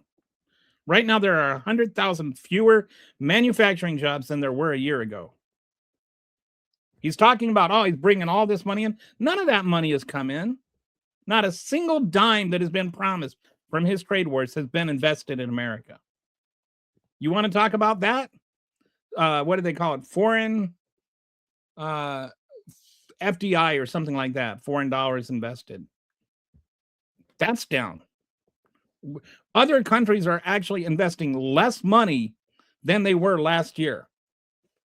All of Trump's trade wars and tariffs have just hurt the country. And they doesn't, it's a little pain now for a lot of gain later. We're not seeing any gain and we never will.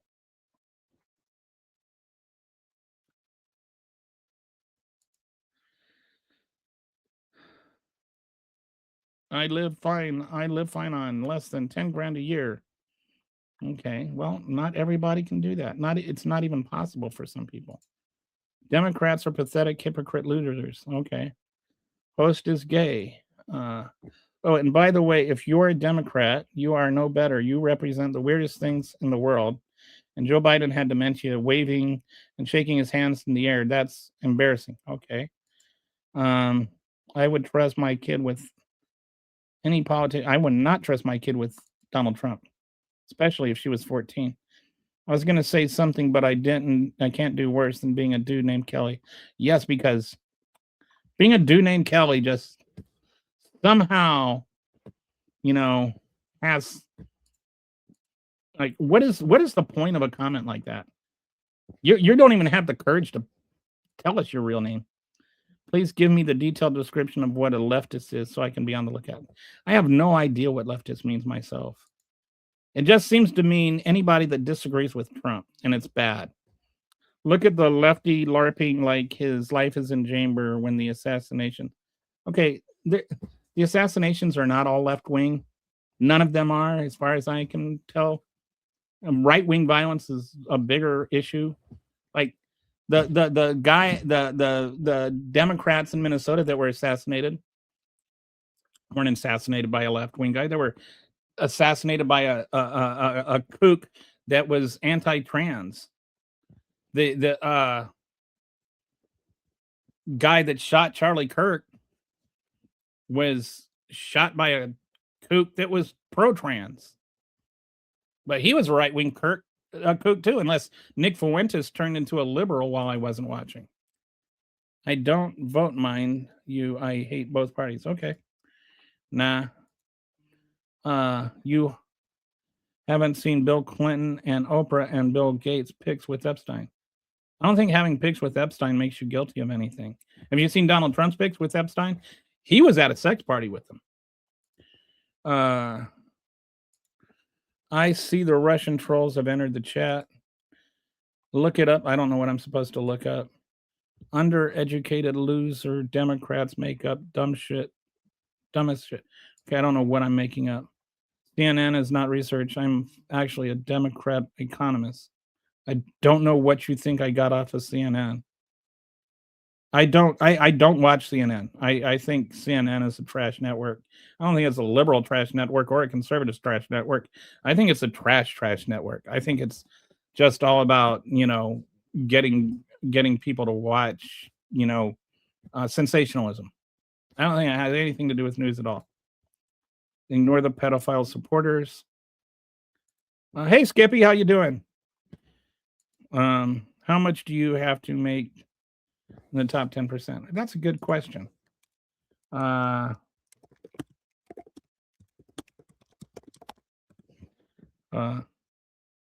210 to 250,000 annually.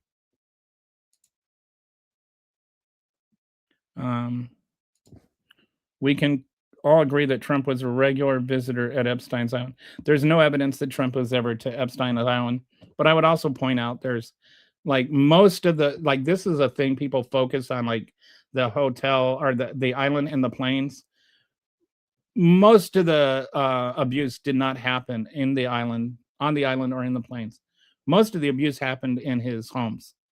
And we do know that Trump was a regular visitor to Epstein's house in Florida. We know that Jeffrey Epstein had 12 or 13 phone numbers for him, or some ridiculous number. He had his wife's chauffeur's number in his phone book. Yes, 4.3 GDP under Trump. Facts. As I said, well, it's actually not 4.3 GDP under Trump. It's 4.3 GDP for the third quarter. It's not like the negative part from the first quarter just magically went away and replaced by the 4.3%. But again, what I'm saying is that 4.3% is entirely buffered up by the artificial investment in AI. That's exactly what the problem is. You take AI out of that and it becomes negligible. The growth becomes 0.26%. I wouldn't trust my kid with. Oh, there you go. I thought that's what you meant to say.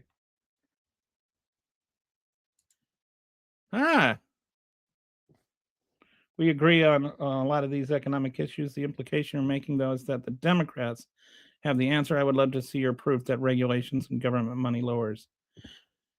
I will do a dashboard on that for you. I don't know if the Democrats have the answers. I just know tariffs aren't the answer. I am not sure how to fix everything. I just know it's not tariffs. I think that's dumb. And I know that deregulating everything is not necessarily the answer either. There's, I think, some evidence that regulations and government money can lower costs in some things. Because healthcare, for instance, especially when it comes to insurance spending, insurance doesn't actually add any value to healthcare. If the healthcare and the government were just the only two entities, and the government paid for the healthcare, and it's still like all the hospitals were private and charged what they wanted, then you take the entire cost of insurance out of it, like all the administrative cost, all the profit out of it, and all of that. So just reducing the amount of money that insurance spends on it should lower the actual overall cost of healthcare. I think that I have evidence in saying that, in that we pay more per capita on healthcare than anyone else in the world. But thank you for the tip. I really appreciate that.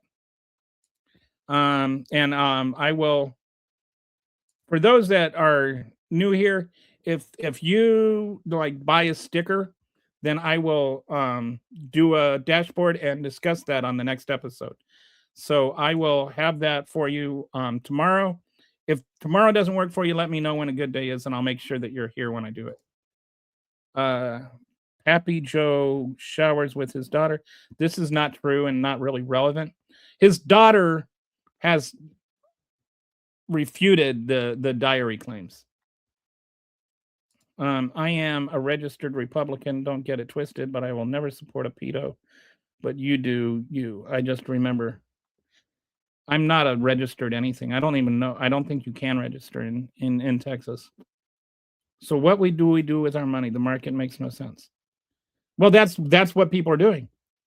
They're investing in AI because, one, it's growing, and two, there's nowhere else to invest it. And that's one of the things that's inflating the actual bubble. Winch, thank you for asking that, because we need to get back to that. There's some parlor games going on with the way that it's all being financed.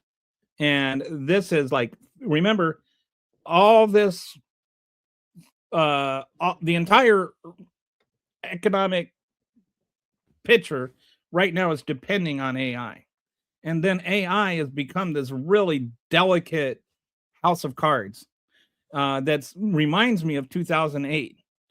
In 2008, you had special purpose vehicles, banks, hidden mortgages, debt off balance sheets, asset-backed securities with bundled mortgages sold to investors. Like they would bundle good mortgages with bad mortgages, and then if the good mortgages defaulted, then it would trigger the whole thing, and that would cascade, and that's what actually caused the housing crisis. You had people using houses as collateral to get more houses, and so then like one house would go under, and then that would cause all the houses, all the mortgages to go under. There was all this kind of stacked risks, and you see the same thing with the 2025 AI bubble. Special purpose vehicles, Meta's $27 billion data center through SPV, same as Enron.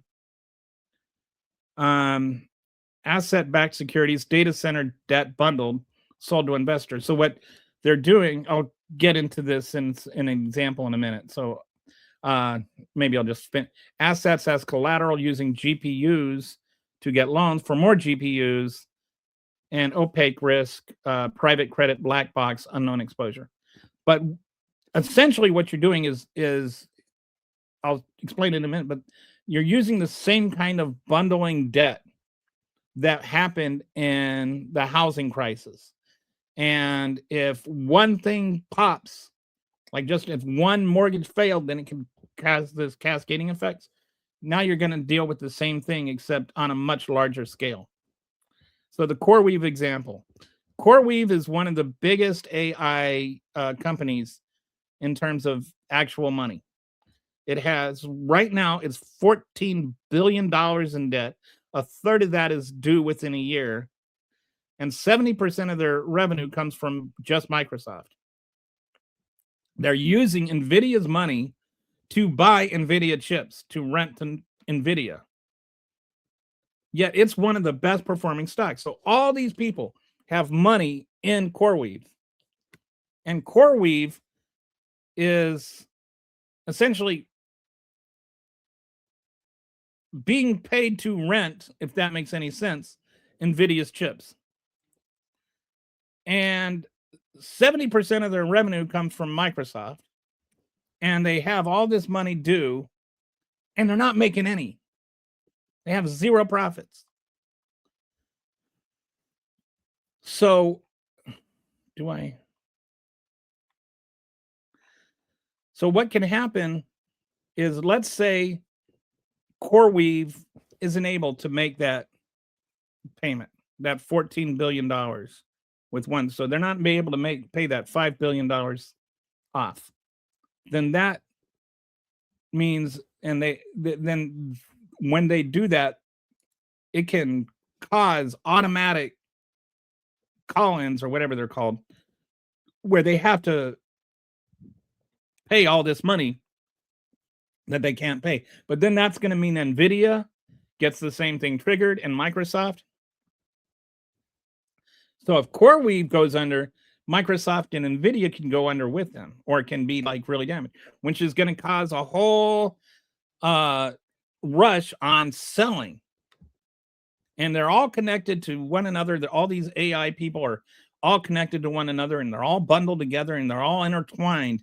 And so, like, if one of them fails, there's going to be a huge, massive sell-off, which is going to create a whole other bunch of chaos. I'm sorry. I thought I had that more. Oh, you know what? No. Shoot, Fooey. I thought I had a. Do I? Let me see something.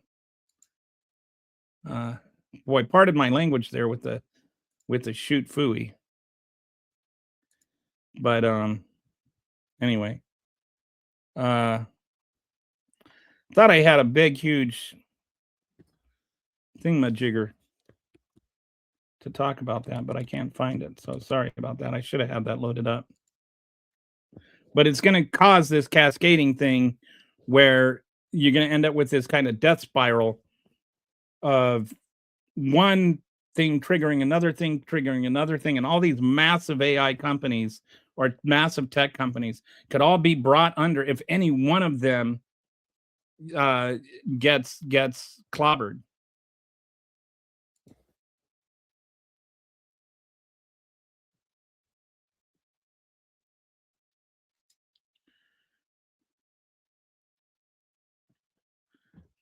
So saving money somewhere costs jobs elsewhere. I didn't say that. I don't even know where you got that out of what I said. Okay. Democrats have introduced all kinds of legislation this year that would help workers and those in need, but the MAGA reps shut it all down. I do wish that I will say, like, to get back to the earlier question, one thing I would really like to see is the Democrats become the party of unions again. I feel like labor has just become completely sacrificed by both parties, and we need to have a party that is the party of labor again. Like, unions just have been gutted. The ability to have unions with these so-called right to work states and all of that. There's been a war on organized labor, and organized labor is like an asset we sell. They make it sound like this is like some service rich people do, is they become job creators, and they just dole out jobs out of the goodness of their heart or something. And it's like, no. You have money because people do labor, and the labor that we do makes you money. You would not have money if it were not for labor. It's not out of the goodness of your heart you do this. It's out of the fatness of your wallet. You're required to. So we should be able to take some of that money. Look at the difference in wealth between 1980 and here and now. Look at the difference in how much money the CEOs would make versus the bottom worker. I think it was like 20 times in 1980, and now it's like 250 times or something ridiculous. Like the wealth, the country has grown in total wealth, but all that wealth is up at the top, and a lot of that is because we have steadily clobbered union rights, starting with Reagan and the air traffic controllers. That's actually a dashboard I should do, is the war on labor. That should be a good show. That would be a good show. But I think, I don't know if that starts to answer your question, but I think that's where I would start thinking is what I wish the Democrats would do. I don't know what the Democrats are doing. I think that in some ways government spending helps stimulate the economy and that stimulates private jobs, and I think that has been proven. I don't know. I think there may be some places where deregulation could help. I think it can stymie things like with the housing market. I think it's so overregulated, it's almost impossible to build homes again. And I think we need some deregulation there. But it's not something I've looked at extensively. But I think there are other areas where they're like deregulating things that need to be regulated, like with the FDA and stuff. Like you're gonna make it so that poor kids end up growing up in Cancer Alley or whatever. There's a place in Texas. It was so the pollution is so bad, like 40% of kids were getting cancer, some insane amount. Don't quote me on that number, but there was a lot of people getting cancer in like this one particular area. Where's the healthcare plan? Yeah, they're all wanting to do healthcare savings accounts because they're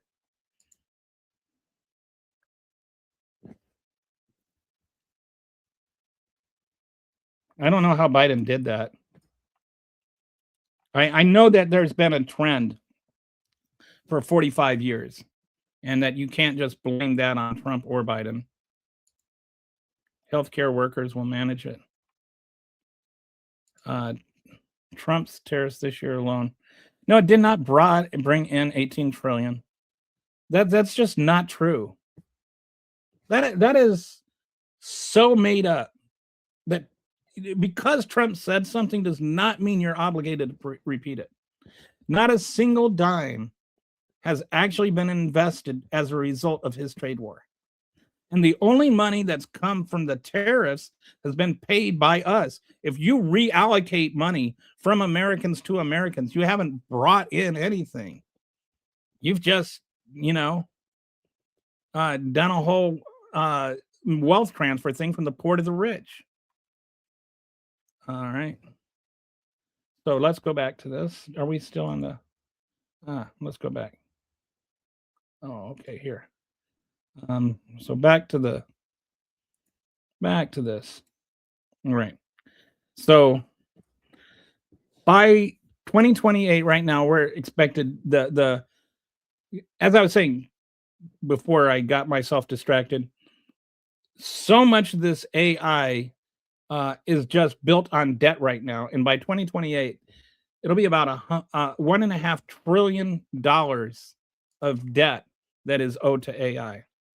Well, let's hide this comment because it has not $1.5 trillion in debt that AI owes to AI. Like this AI company owes that AI company, and that AI company owes this AI company.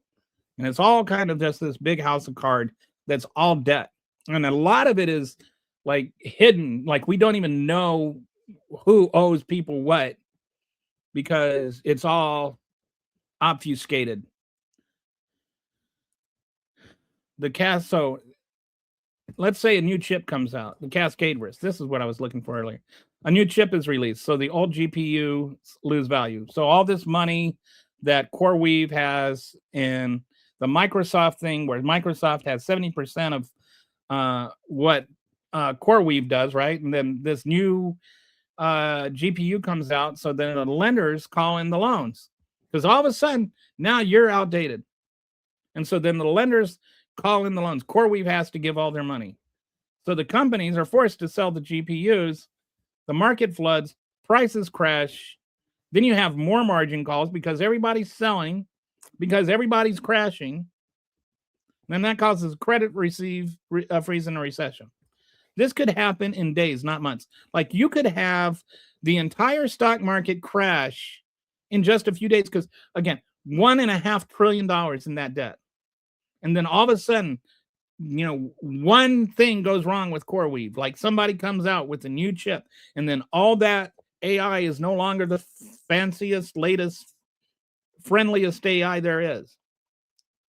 And so then people start panicking. Oh, now CoreWeave, this one that has all this money invested in it, it's suddenly not the cream of the crop. And so they need to sell that and get the new thing.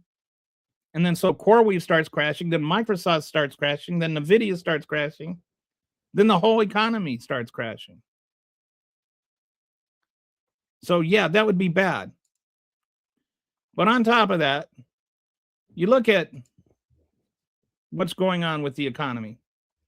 And it's not just like, if you look at 1929 and you look the Great Depression, after that, like, there was no cushion. There was no unemployment insurance. There was no Social Security. There was no Medicaid. There wasn't anything to take care of poor people. And so then that just made things worse. And what the Republicans did in the One Big Beautiful Bill Act is they kneecapped all these things that are called automatic stabilizers. And they're called automatic stabilizers because, one, they're automatic, and B, two, they're stabilizers. They stabilize the economy automatically when bad stuff happens. Those are the things that saved us in 2008. People lost their jobs, but they had unemployment. If there wasn't unemployment, how many more homes would have been foreclosed on? Like, think about that. So, and then, like, if you're unemployed and they're putting these work requirements on Medicaid, well, how does that work? So it's all of these things become cyclical and they become worse. And then because you have all this bad stuff going on, then you've got, like, nobody's got Medicaid and everybody needs healthcare. Hospitals start going under, especially in, like, the rural areas in the Midwest where they're already stressed beyond belief. So all these things just amplify. I don't know if we're headed for another Great Depression, but we sure as heck could be heading towards something worse than the Great Recession in 2008.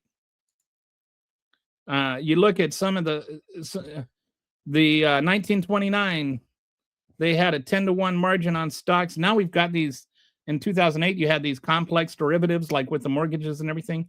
Now you've got all this GPU-backed debt plus private credit. The GPU-backed debt is what I was talking about with the NVIDIA, like, selling its own things and then getting rent for them or something like that. It's like so tricky and complex that I couldn't quite wrap my head around it. I could probably if I, like, spent more time on it. But there's something duplicitous there. There's something sneaky about it, to where you've got people that are borrowing on money that they've borrowed. The speed of collapse in 1929, it took weeks. In 2008, it took months. And now it could take days. Everything will be accelerated, ironically, because of AI. Visibility. People knew it was coming in 1929. 2008, there were some warnings. AI bubble. We don't even know, because this private credit exists. Like, all this money is just sort of secretly being borrowed and stuff. We have no idea exactly who owes who what money, and what's going to happen if these margin calls start coming in. There was no safety net in 1929. In 2008, we had extensive safety nets. That's what I mean about the automatic stabilizers. And I would say that 2008 would have been a lot worse without those automatic stabilizers. And then in the One Big Beautiful Bill Act and the Doge cuts, those things were just eviscerated. They still exist, but they exist strong enough. Sorry. Reflex again. They exist strong enough to actually stop another one. In 1929, there was an economy that was, the stock market was high, but there was an economy that was starting to show signs of weakness. In 2008, the economy was doing more or less okay, but there were signs. Right now, without AI, there's already a weak economy. Like, and I'm not blaming, I know people are going to say this, but I'm not blaming all of this on Trump. And I'm not even blaming it all on Biden. I don't think it's fair to blame it on either one. It's AI itself. It's just there's an appeal there, and there's a reason to invest in it, and that's why people are investing in it. But then it's exacerbated by things that Trump is doing, like with the tariffs and making it like nobody wants to invest money anywhere else. And that's just like overinflating the balloon even more, so that when it pops, it's going to be a disaster. And it's kind of ironic because the Smoot-Hawley tariff, and this is like a repeat, only worse. Like the Smoot-Hawley, they implemented it in 1930 to recover from the recession. And it actually had a really, really opposite impact. It made it worse.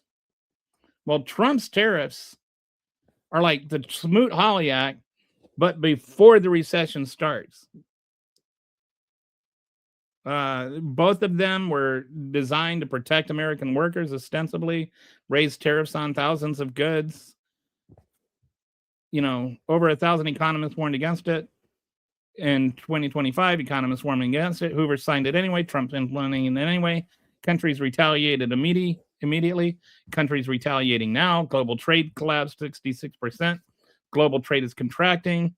Turned recession into Great Depression, and we're here. We don't know what's going to happen. But if history is any indicator, it may not be very good. Historical fact, U.S. exports fell from $5.2 billion in 1929 to $1.7 billion after Smoot-Hawley. Unemployment hit 25%. Economic consensus is this was one of the biggest policy mistakes in American history. Why are we even doing this? It's worse this time. In 1930, they at least waited until after the crash to make the tariff mistake. In 2025, we're implementing tariffs before the AI bubble pops, which means when we do, we'll face a double shock, financial crisis, plus trade war simultaneously. And I would add on to that we're also doing mass deportations, which are also going to have negative effect on the economy. Although you'll never convince MAGAs of that because it's reality. But according to Wharton, mass deportations are going to have a very negative effect on the economy. Let's deregulation houses so they can. No, I'm not talking about deregulation, the building of houses. I'm talking about deregulations of where you build houses. Look up healthcare deals cheap. Okay.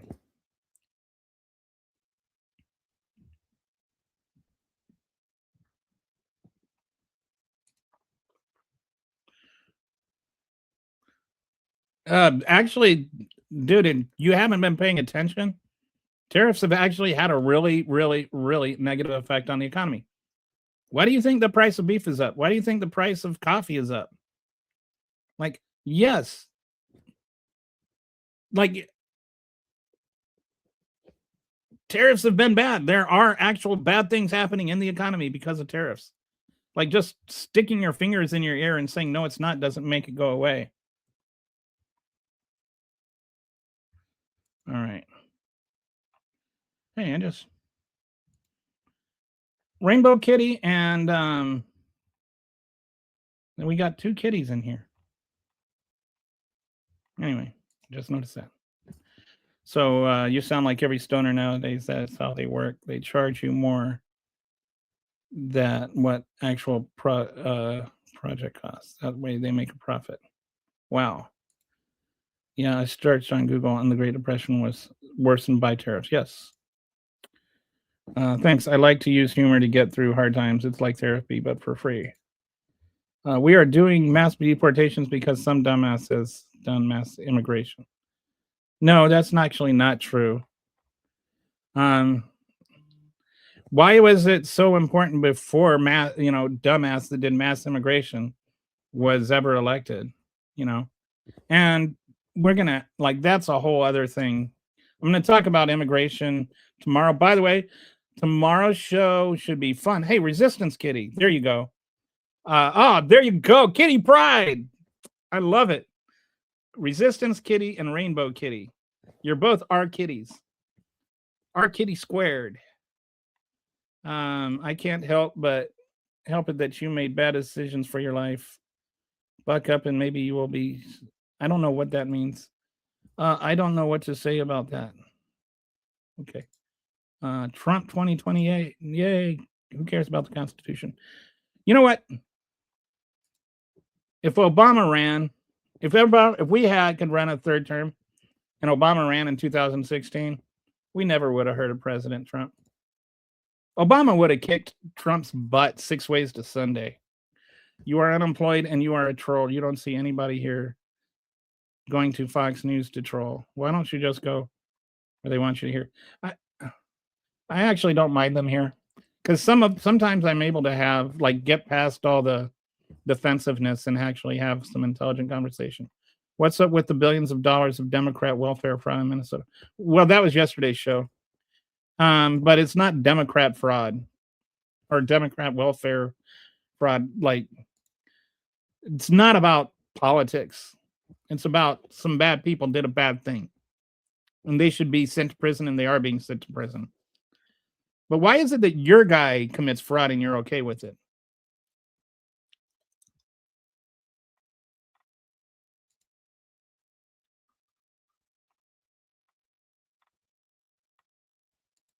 Lying is not facts, right? And then we really have another recession.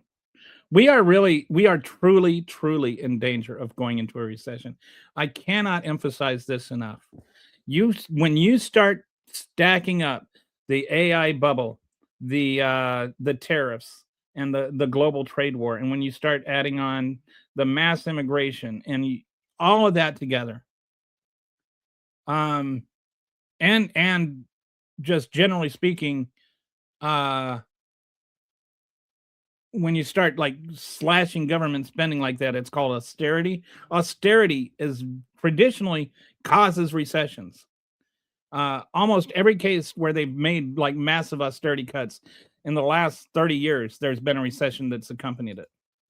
So it's all bad for the economy. And everything Trump is, if I were Putin and I wanted to design the American economy to do as badly as possible within actual legal constraints, I would do everything Trump is doing. I would tell him to do everything Trump is doing is bad for the economy. Intelligent MAGA is an oxymoron. They know what oxymoron even is.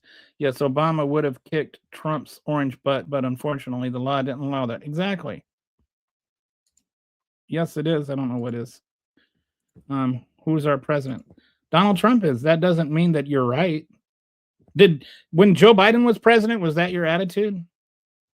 Did you just be like, well, Donald Trump's president or Joe Biden's president, therefore, like, why is it that it matters when Trump is president, but it doesn't matter when Biden is president? I would really love to hear your answer on that.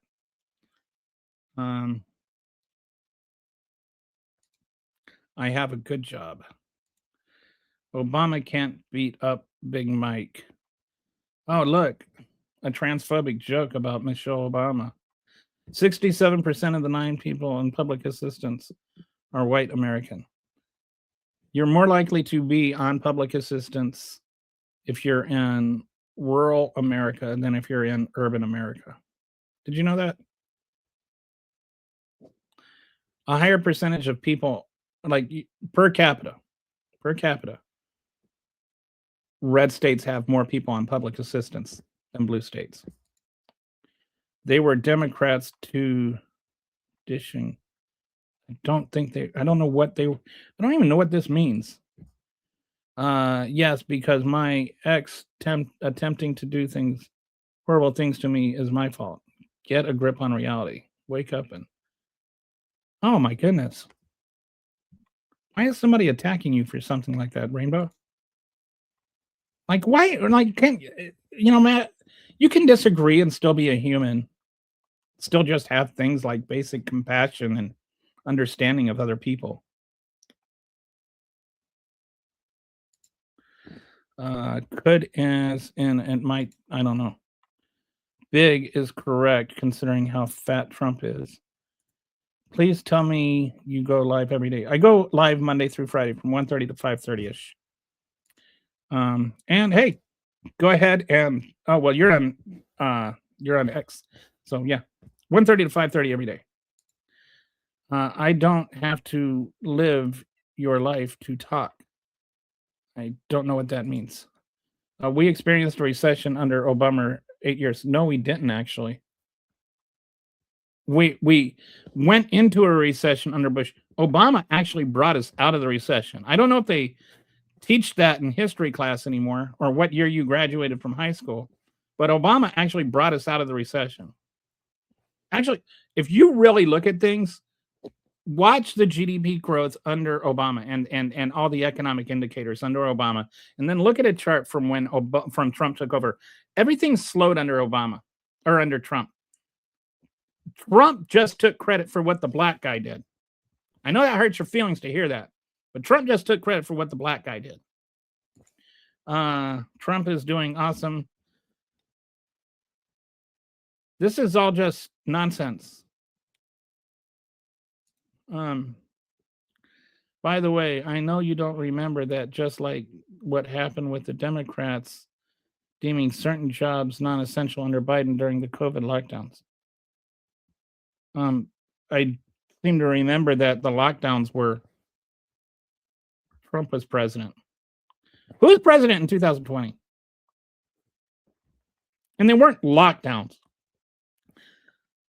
Nobody was being arrested for leaving their house. You always the victim. I went through it with my ex too. All right, just like let's not get personal, okay? Like you don't know anything about about I think is it a Rainbow Kitty? Think is it her life or their life? I'm sorry, I don't want to use the wrong gender here. Bad for us is good for Trump. Now in Minnesota we have everybody's just got to. Why are you guys not worried about Trump's fraud?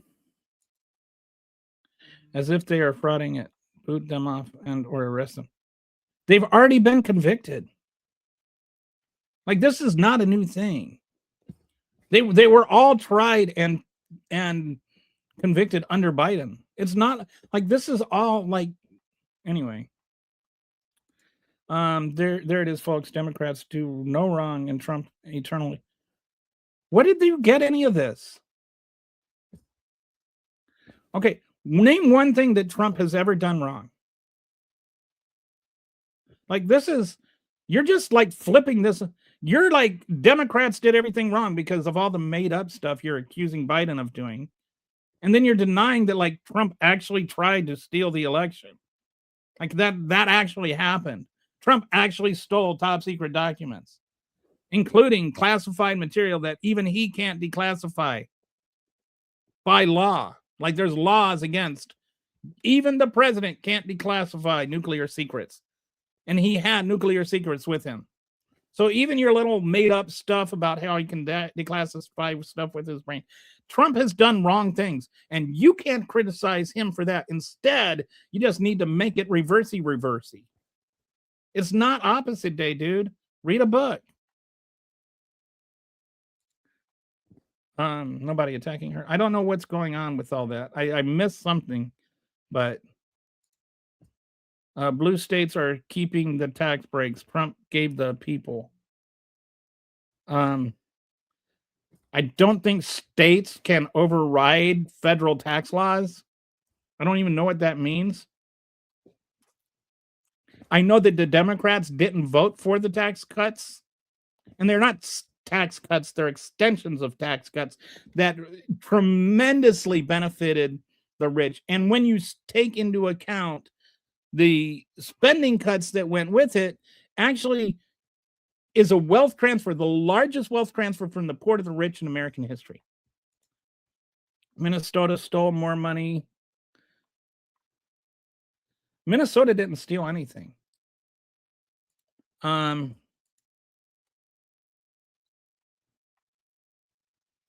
Okay, housing crisis and recession.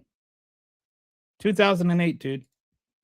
Are you anti-Trump? If so, thank you. I am pro reality, which makes me innately against everything that Trump does. Welfare.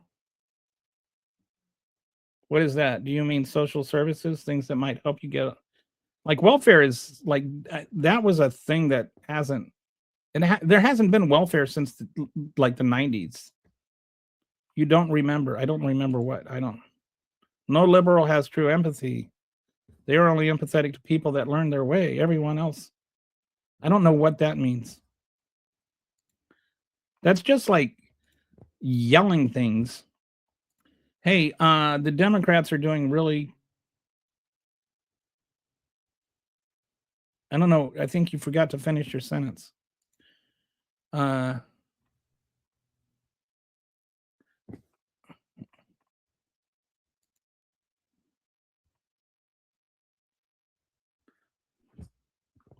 Forcing people to get shots or lose their jobs, like vaccines. Man, mandatory vaccines were something that just got made up under Biden. You know who forced people to get shots? George Washington. He forced people to get vaccines. You know what happened as a result? We won the revolution. If George Washington had not forced the military to get smallpox vaccines, then we would not have won the revolution. So, you know, maybe it's time to look at yourself rather than blaming everyone else for everything. Well, no, that seems like there's an internal conversation where I'm only catching some of it. Your gaslighting isn't going the way you think it is, little dude. I don't know who you're talking to. And everything I've said is true, so it's not gaslighting if it's true. If that was aimed at me, like not having businesses open because during Biden's terms, because that happened under Trump. That happened under Trump. Like, I don't know where people have somehow they've managed to make. I even ran a poll on Twitter, and I have almost all liberal followers. But I ran a poll on Twitter: who was president in 2020? And like 15% of the people said it was. I think like 12% said it was Biden, and another 3% said it was Obama. Like,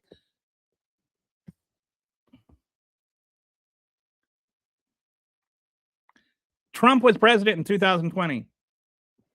When the so-called lockdowns were happening, Donald Trump was president.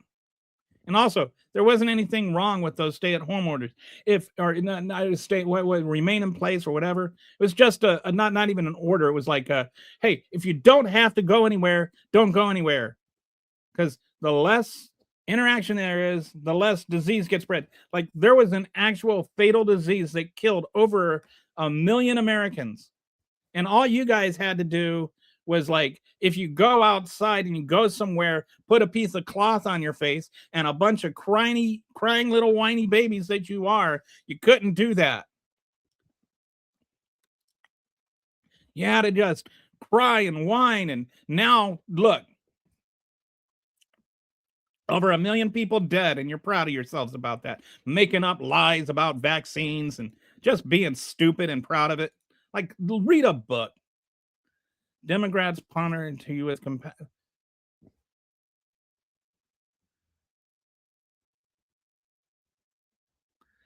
You're just like, okay, now if all nonprofit groups are bad because this one case of fraud, and then that means that all liberals are like just out there to commit fraud, and the real compassion is like just saying send everybody from Somalia back.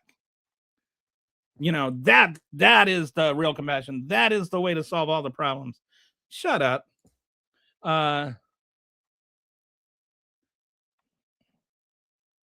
Remember that they had a hotline to narc people who didn't. No, they didn't. No, we did not have a narc line to. That's not true.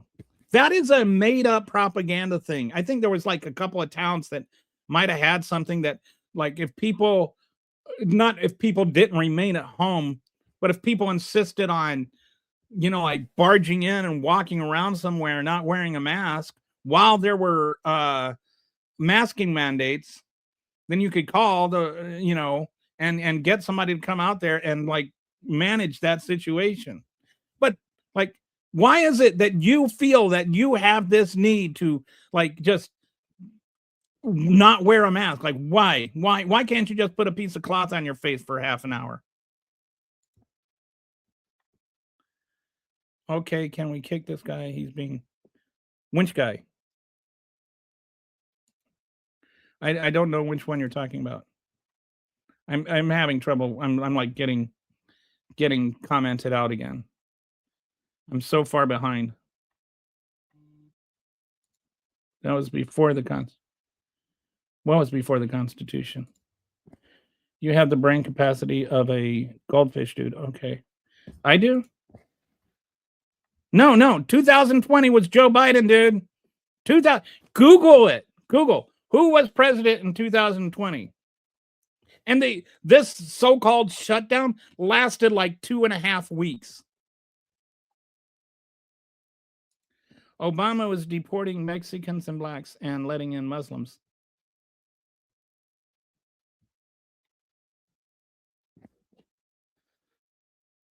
Okay, you don't even know how to smell mosques. Vaccines do not save. Yes, they do. More people died under Biden under Trump. Well, of course. That's like such a dumb thing to say. Do you understand why that is a dumb thing to say? There was no COVID in existence the first 3 years of Trump's presidency. There was COVID the entire 4 years under Biden's presidency.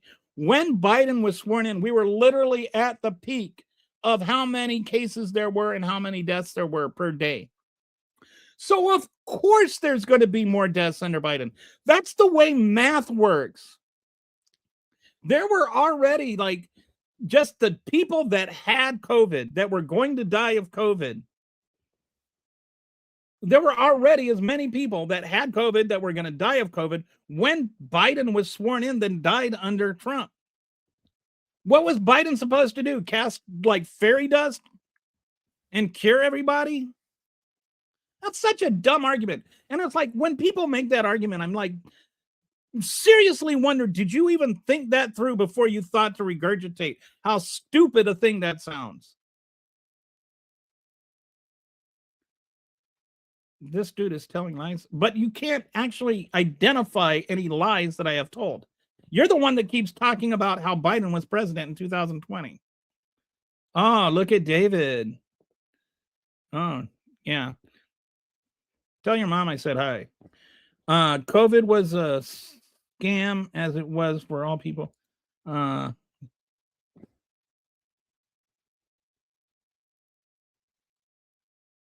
Exactly. You're an idiot. Masks don't work. Yes. Says whatever you are. No, I'm sorry. Masks work. That is like scientifically proven. Denialism is not like an actual thing. Doesn't actually make things go away. All right. So let's go back to the AI thing because we're getting sidetracked. So now with the safety net, as I was saying, there's these things called automatic stabilizers that when the economy collapses has preserved us in 2008. It preserved us in 1980 and 82 when we had the recessions. The economy hit the bottom. It had a higher floor.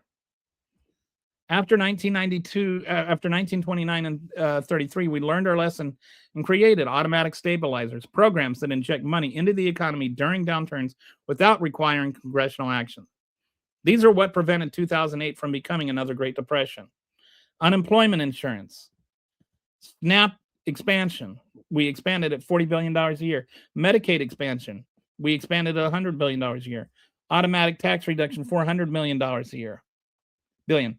Total automatic stabilization, $600 billion a year. We did the same thing in 2020. Automatic stabilizers saved the economy from completely collapsing. But we've sat there and we've passed legislation that guts so many of these automatic stabilizers. And in the Great Depression, that's why we fell so far, as we had no floor. And we still have a floor. They're not completely removed, but they're gutted. And so we've lowered the floor.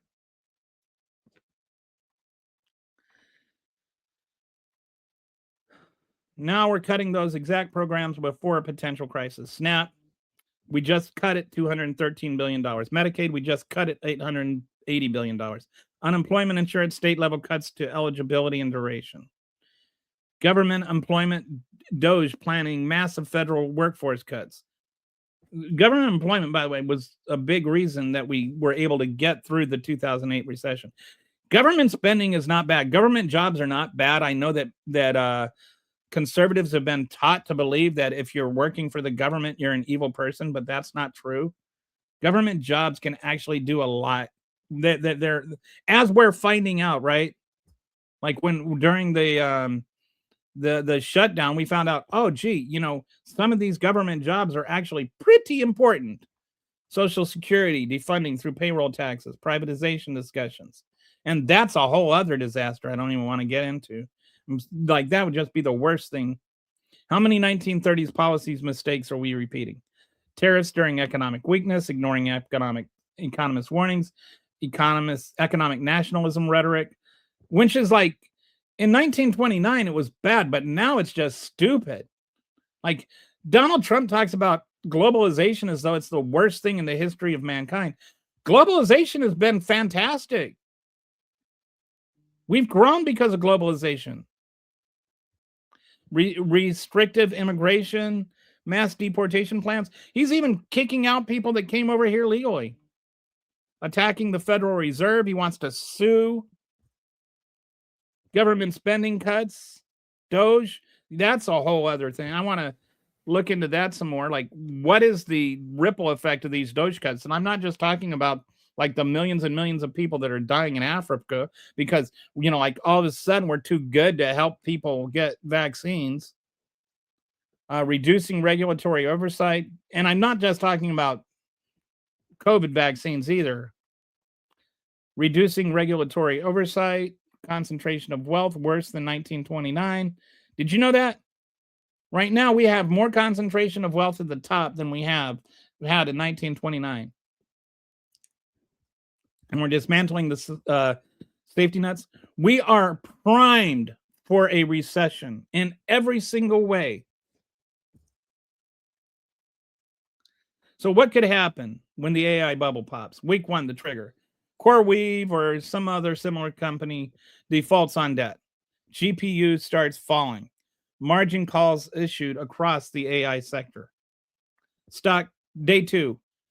Stock market crashes 15 to 20%. And now it's the AI sector that's crashing. And so algorithmic trading accelerates the collapse. The magnificent stack, those stock techs crater, the ones that right now are propping up the entire economy. The 401ks, they lose their value overnight. All of a sudden, you've got full-on panic. And it's just like we're on day, after a couple of days. By week 2, contagion spreads. Other AI infrastructure companies reveal their exposure. Private credit firms announce lots because of all this private debt. Credit freeze begins. No one can get financing. Companies announce mass layoffs because, like what happens if Microsoft goes under? How much damage does that do to the economy? And if CoreWeave goes under, Microsoft isn't far behind. NVIDIA goes under. The entire AI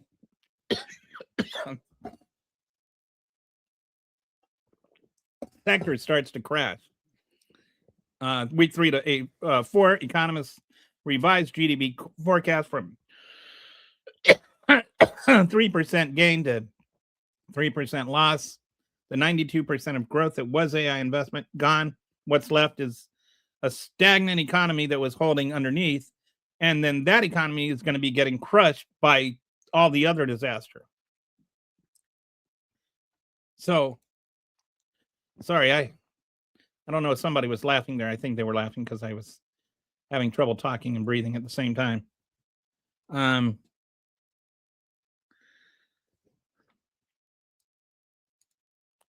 Okay. So within 3 to 6 months, after 2 to 3 months, we've still got the trade war going on, right? With trade wars, you got the trade tariffs and the retaliation, and nobody wants to be able to manufacture anything because we've got all these uncertain tariffs going on. You've got mass deportations, removing the workers. You've got the safety nets being cut from under everybody. You've got government spending getting slashed because of Doge. Each of these amplifies the problem. And then your automatic stabilizers that would normally come in and help in this sort of thing, those things are all getting cut. You got these work requirements on Medicaid, but no jobs for anybody to get. You can't get unemployment benefits. So then people can't pay for their mortgages. And then the mortgages, you have houses start to go under, which is going to cause more things. Like once this bubble pops, who knows what the bottom is? If 92% of our economic growth comes from one sector's capital spending, is that really growth or is it just accounting? Like we do not, this is why people are always talking about why is there a disconnect between what the numbers say and there's always, why is there this disconnect between what the macro numbers say and how people feel? Because 90% of the people actually are already in a recession. We have such a K-shaped economy, but it's like both the up of the K and the down of the K are in these like fragile situations. It's not a good economy. It's really not. I know that Fox News tells you it is, but there is a lot of really, really tenuous things going on with the economy. What happens when the AI spending surge plateaus? Yeah, what happens when we stop investing all of that money in AI? Like how much is enough? Right now it's like there's no investment, there's nothing returned on that. None of these AI companies are actually making a profit right now. Why are we implementing the exact same policies? Why are we doing stupid things? Like tariffs are stupid. They were stupid in 1929. They're even stupider now. They're stupider than they've ever been. And somebody had talked about, well, Biden left the tariffs. I disagreed with Biden when he left those tariffs in place too. Tariffs are stupid. They don't do any good. All they do is hurt Americans.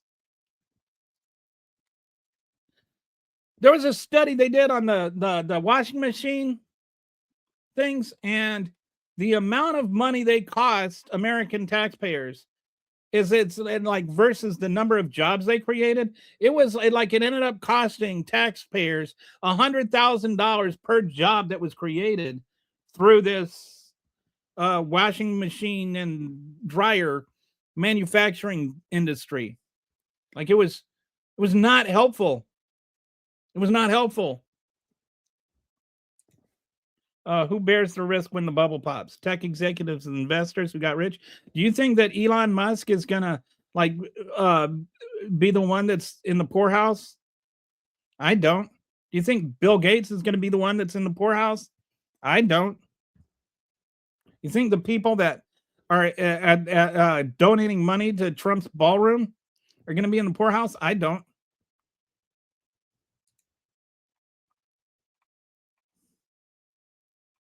Historians spent 90 years documenting what went wrong in 1929 and 1933. Every economic student learns about how Smoot-Hawley Act was a cautionary tale. Why are we sprinting towards the same cliff?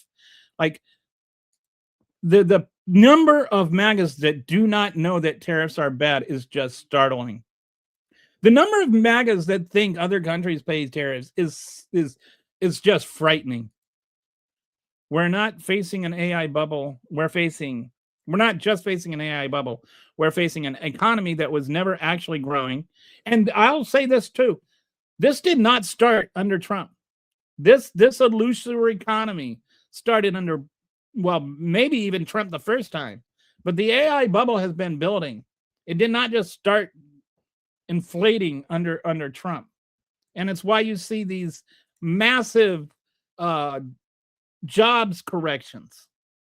It's because you get all these jobs from like birth death predictions, and then they're all thrown out of the algorithm is thrown all out of whack because these AI things are not they're not creating the kind of jobs that we're used to seeing by new businesses.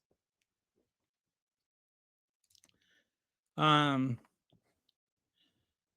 safety net that prevented another depression from being dismantled. We're seeing mass deportations planned and executed. And all those things like mass, I know that some people just really have trouble wrapping their heads around it, but mass deportations actually lower employment. They're not taking our jobs. They're not doing jobs that you want to do. I have not seen anybody move to Texas to pluck strawberries. Government spending cuts planned. The austerities during recessions are just going to be like, oh my goodness, a tax on the Federal Reserve, record wealth inequality. All of this is just primed for a recession. And the delicate nature of the current situation with the AI bubble is just frightening.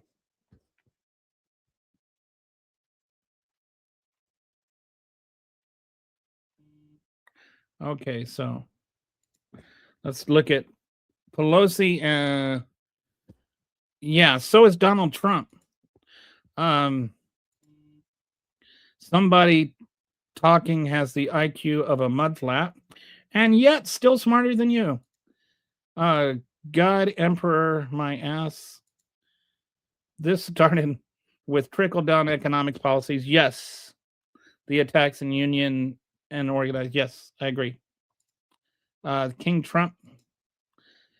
30 companies in U.S. with one employee tax write-off. Wow, I did not know that.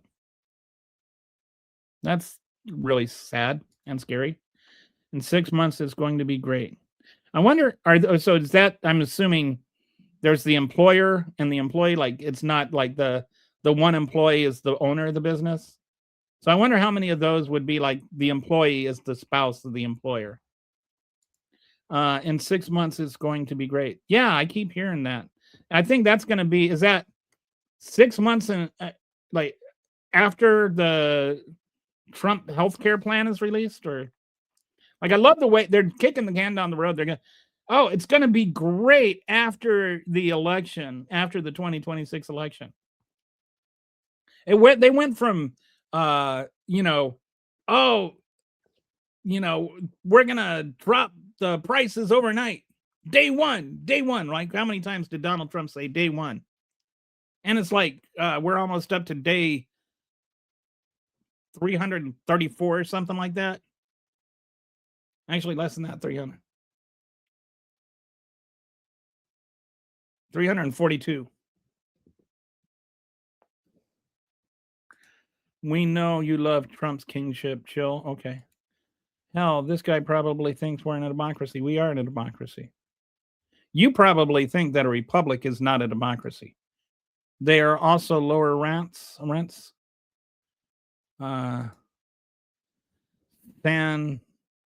Scandis canceled $40 billion construction of USA microchip manufacturing plant a couple of months ago due to the market instability. Trump driving USA business away with tariff of. I have not heard about the Scandis things, but yes, I can't remember what it's like, foreign dollars invested or FDI or something like that. I can't remember the official term for it, but the amount of money invested in the United States by foreign countries has actually gone down this year. These $18 trillion, which is not a real number, even if you add up all the fake numbers. That's just a thing that Trump says. But even if you like all of this, have you noticed that all the promises to invest money come after Trump leaves office. Like it's all after 2028. Like nobody's saying they're going to start now. It's like, okay, little boy, we'll give you this as soon as you leave office. Go away now. Like none of that money's going to happen. And it's not like people weren't already like Japan can't like force private businesses to, invest money in America anyway. There's no way to ensure that any of this happens. There's no contractual obligation. These are just promises to try. And companies already were investing money. But now they're investing less because we have a less stable economy, because we have a less stable president. Like you can talk all you want about how, terrible Biden was and how his mental faculties weren't there. Donald Trump doesn't even know when he craps his own pants. He needs somebody to come and tell him, hey, dude, you pooped your pants again. And then he needs somebody to change his diaper for him. When your parallels intersect, dude, I'm a plumber and I don't know what you're talking about. But you want to hear a good plumber joke? So this brain surgeon goes he's got a leak in his sink and he's like, I can't fix this. He tries and he fiddles around with it for a while. And so he calls the plumber and he has the plumber come over and the plumber fixes it. And so the brain surgeon's kind of like, feeling a little bit inferior, because this plumber was able to fix the thing he couldn't fix. He's like, yeah, I'm just a brain surgeon. I couldn't figure this out. And the plumber says, oh, I used to be a brain surgeon too. The brain surgeon says, why did you get into plumbing? Plumber says, for the money.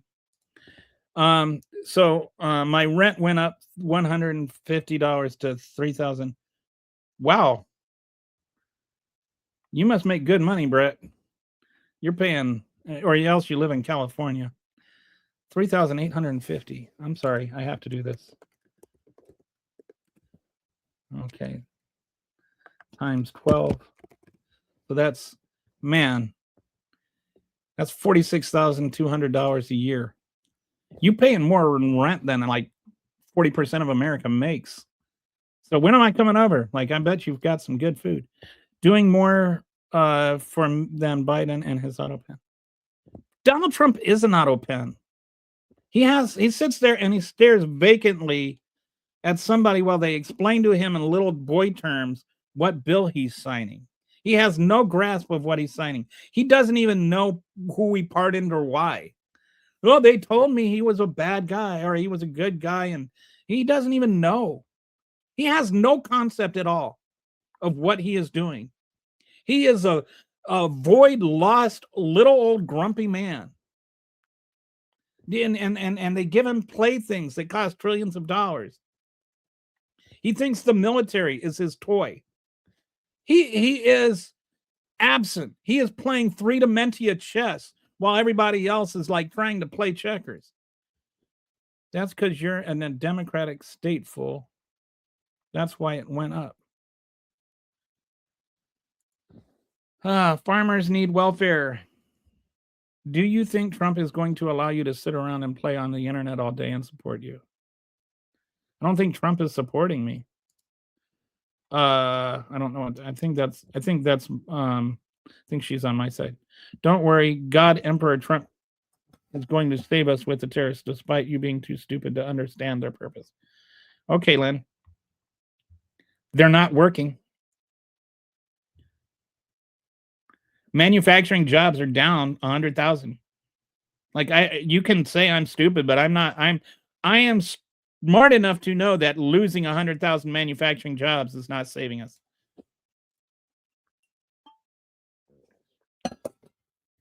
Why didn't you move while Biden was president? Oh, you're talking about him. Well, he's not complaining about it. He just said it went up. I bet he's got nice digs. wanting America to fail is gross. I don't want America to fail. You're the one that voted for Trump. Mass deportations will not lower rents. What do we have? Like we've had like 400,000 people deported. How many houses? It's hard to talk to logic with MAGAs because they don't get how logic works.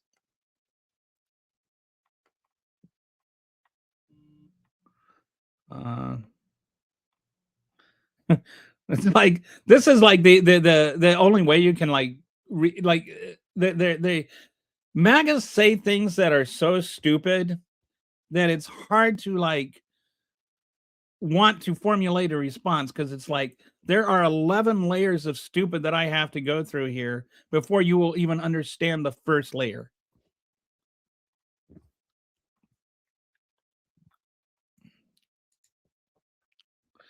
Did you know before we had taxes? Yes, I did. Did you know that switching to income taxes is why we became like one of the wealthiest, most successful nations in the history of the world, if not the most? Like when we were only on tariffs, we were a different country. I mean, the entire world has changed in the last 150 years. I don't know if you're aware of that because you seem to be oblivious to it. Like, read a book 170 years ago. Fun fact, it's been is that it seems like it should be longer than that. Because I seem to recall he was saying that back in like 2018 or whenever the vote happened where McCain gave him the thumbs down. And that would have been about 6 or 7 years ago. So it seems like it should be like over 300 weeks. Yeah, well, just saying things doesn't make a good argument, William Wallace. I love the way your name is William Wallace, though. Like it's funny how you guys like think of yourselves as being these heroes. It will be great if you don't hold us accountable.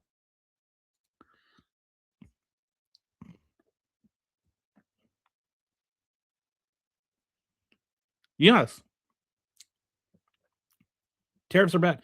Do you realize that when we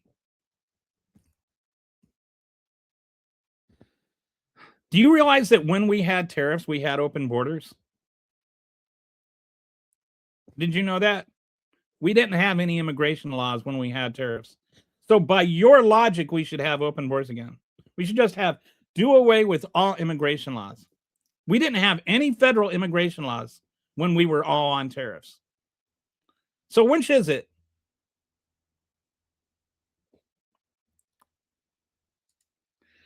If it's great, Republicans would have town halls. This is true. They wouldn't run from them. And gas and groceries. No, groceries are not lower. That's objectively false. And we've been through the gas enough times. Only a few 100,000, Stephen. Gotta get millions out. Ice, baby. Okay. Biden did not screw it up pretty bad. It's like it's so easy to just say Biden bad, Trump good, like as an argument, but it's not. It's just saying stupid things.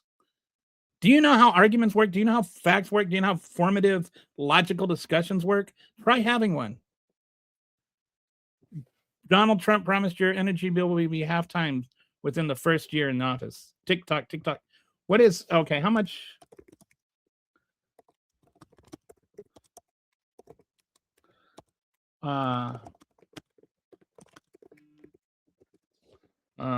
We're looking. Electricity prices have risen significantly in 2025, with U.S. residents rates up around 46% year over year. And this is like a lot of things, not necessarily a Trump flaw. It's an AI thing, which is ironically what we're talking about today, or at least what we were talking about. All right.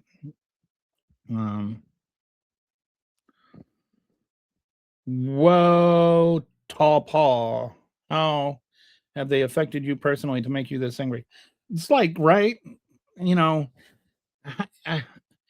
it's like you'd think that the average MAGA life is like getting beaten up by trans people and immigrants and Somalians and Democrats. Like for people that, I mean, the U.S. federal government shifted from tariffs as its main revenue source to income taxes within the right. And the economy did better because of it.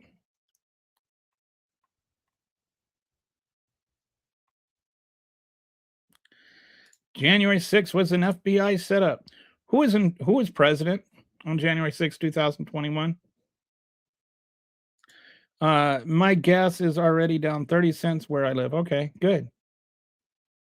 Rent prices came down. Rent prices are a little bit down in some places, but mortgages are way up. Your grocery prices if your grocery prices have dropped, then you're a unicorn. Beef prices are up across the country. Do you not eat beef? Do you not drink coffee? Do you live off of eggs and gasoline? Is that your whole diet? The founding fathers rejected democracy and faith. This is such a silly thing. Okay, the Democrats, the founding fathers did not reject democracy in favor of representative republic. They chose a representative republic as the form of democracy, which it is. Then they talked about democracies. They were talking about direct democracy, where the people would specifically vote on every single issue. And they would talk, they decided that's unrealistic. And so the form of democracy they chose is a representative republic. When people talk about democracy in the United States, we're talking about representative republic. Those words are interchangeable. The most common form of democracy in the world is a representative republic. And the most common ways that representative republics are chosen is through democratic means. If you look up democratic or republic I'll just do it right now because some people are just too what is a republic?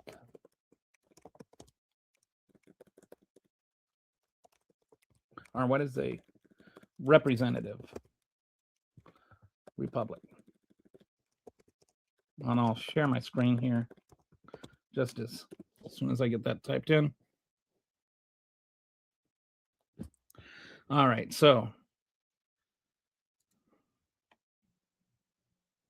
just share this with you so that we can put this stupid conversation forever to rest. Okay, so hang on.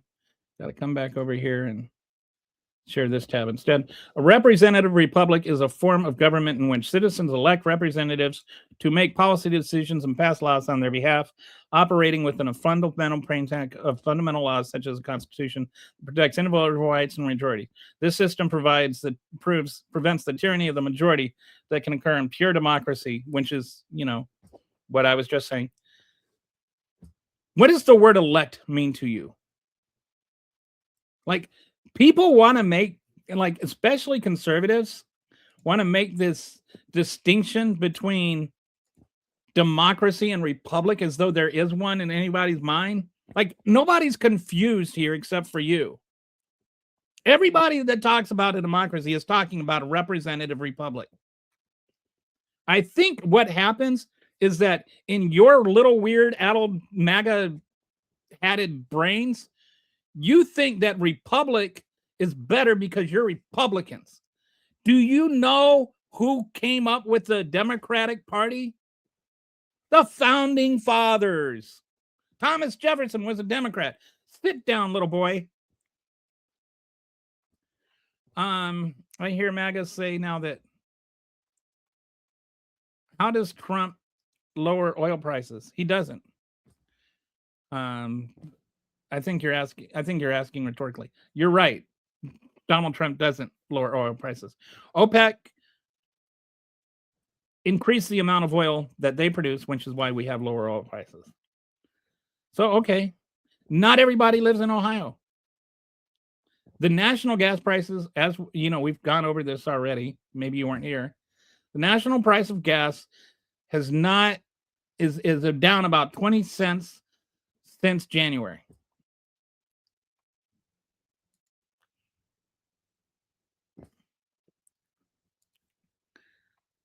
You also dumb enough to think that might makes right.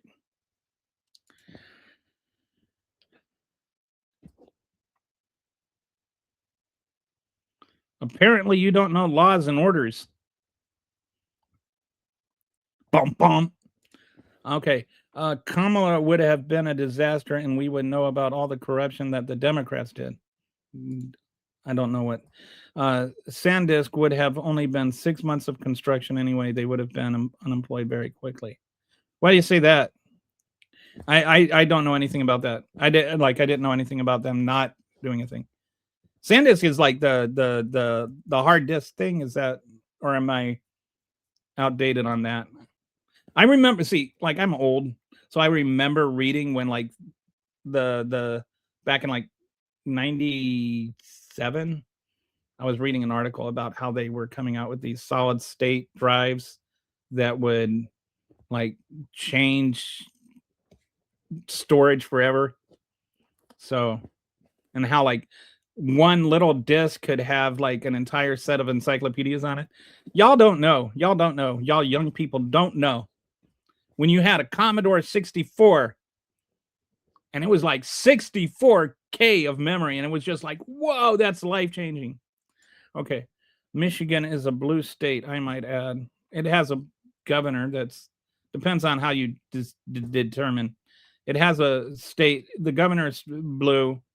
The governor is a Democrat, and but they voted for Trump in the last election. And it's like this kind of whole thing about blue state versus red state, and it's all just like a lot of it's stupid.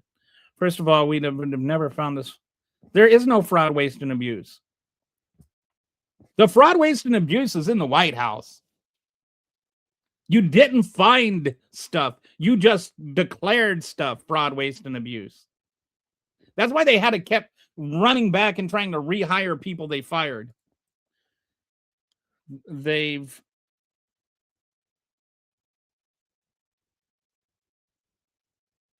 I don't know who they is, and like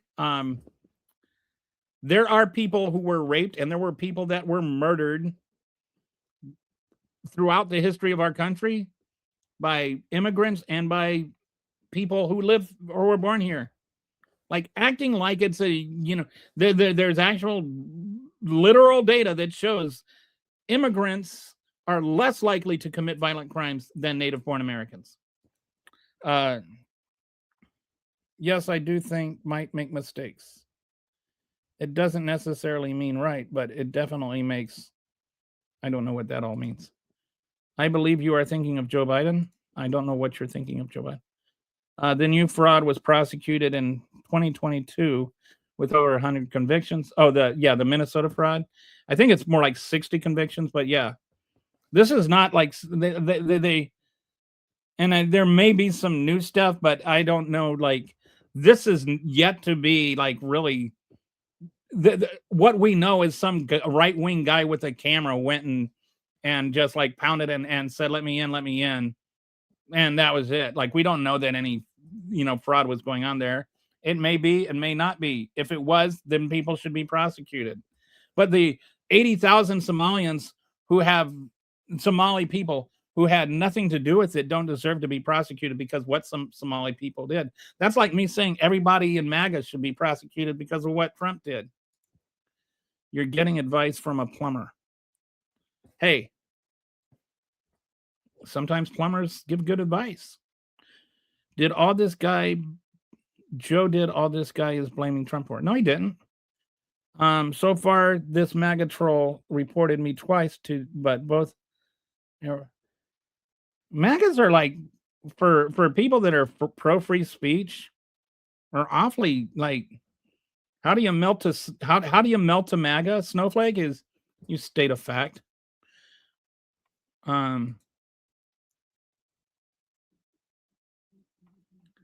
So I can come rob from you if you suck by your logic. I wouldn't choose that for myself, but you do you. I don't.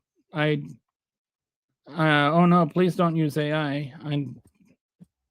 Are you a Trump stan? Are you talking to me? Stick around, you'll figure it out. Anybody that pays $4,000 a month rent is stupid or makes more money than you. Good chance that Trump will put us in a second recession on his second term and go 2-2, who has no understanding of the economics.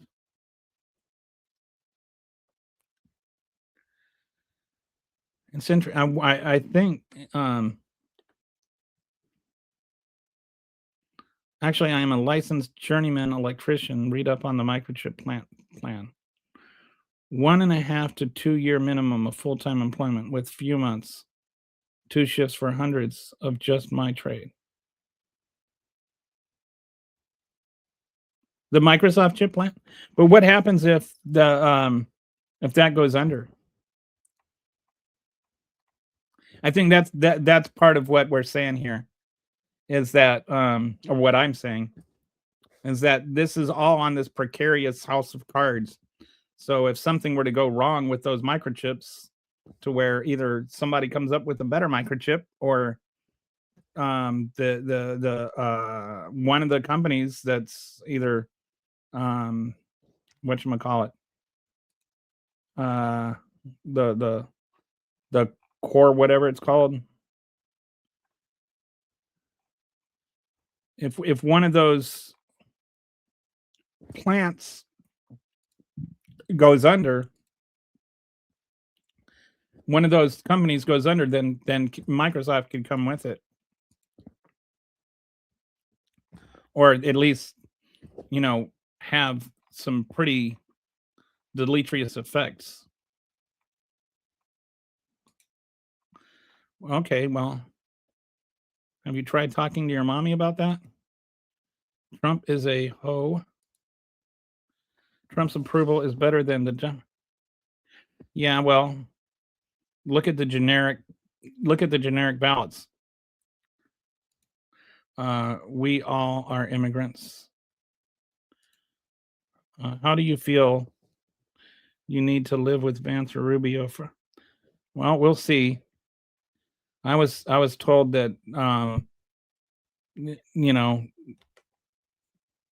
like elections happen. Let's wait until the election happens.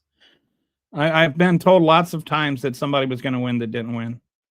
The terrorists were, I would really be surprised, honestly, if Vance or Rubio won. They have, between them, they have as much charisma as like a cardboard box.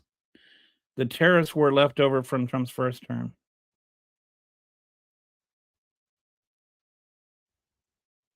I don't know what you're talking about. There were tariffs from Trump's first term that Biden kept that he should have gotten rid of, I think. And then Trump levied a whole bunch of new tariffs all over the world in his second term. We've always had immigration laws. No, we haven't. Gas is 208 here. Good.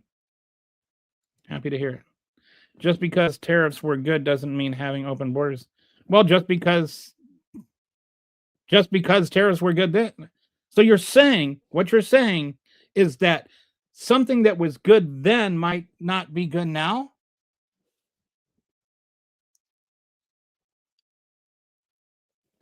I am working with the dumbass logic that there's a space-time continuum and that things change on that space-time continuum. If your argument is that the founding fathers had things a certain way and then they have this other thing a certain way that you don't like, then you're the one that's like, I'm just addressing your logic.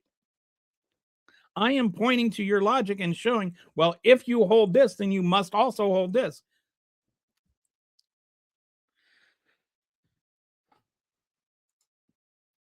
Venezuela is not about the oil. It's about the weapons of mass. There are no weapons of mass destruction. Biden is a stupid ass. Okay, well, I don't know what Joe Biden has anything to do with anything. No, he doesn't. I don't know who doesn't what. Sorry, I don't know who you're responding to or what. I think you're responding to somebody in the comments, but I don't know what. Lynn, why are all 1,700 items Trump is selling made in China? He does sell a lot of made in China stuff. I've noticed several items in the grocery store loader. The average price of groceries is up. I don't know what to tell you, buddy. I don't know what to tell you. Like, if you use the same measure of inflation right now that you used under Trump, prices are up. You don't get to pick and choose. You don't get to say this number applied under Biden, but now it doesn't. If you want to blame Biden, do you think that maybe somebody could have gone to the store and found something that was cheaper under Biden? Would that negate inflation? Across the board, prices are up 3% year over year. Who told our ancestors to have children birth in the States or anywhere else? I don't know what that is even supposed to mean. Gas lower than ever right now. No, it's not. Yeah, let me guess. Eggs and gas. The thing about the egg prices coming down is they actually came down because we started importing eggs. Did you know that? My electric and gas went down. Okay. Electricity across the nation is up 6%. What this kind of, well, it's not down for me doesn't mean it's not, if it's not down for everybody across the board. If you're going to use inflation against Biden and say you've got to use the exact same measure when you're talking about Trump. You can't go, oh, well, I can go and I can get a stick of bubble gum for cheaper now than I could under Biden. Eggs were over $8 a dozen. I don't know if they were that much, but it's kind of irrelevant. They were up because of the avian flu. And then they came down because we got new laying hens. And then we had another bout of avian flu. And they went way back up again under Trump. Not because of Trump, but just while he was president. Then we started importing eggs and the prices came down again. Not because we magically resurrected the hens. Like, not everything is directly a result of who is president. Brett gave laughy faces. I hope it's because I said something funny. Dude, definitely. Yeah, it's always got to come down to the trans and the pedo. My electric went down too. Okay, but the average price is still up 5 to 6%. The $3 Chinese Bible is $60, Lynn. Gas was lower when Obama was president. When the AI data center in your state goes live, watch your energy bill skyrocket. Yeah. I'm really concerned because in Texas we have like a lot of AI data centers, and check your laws too, because there's some, like in Texas, I believe AI data centers are protected over your home.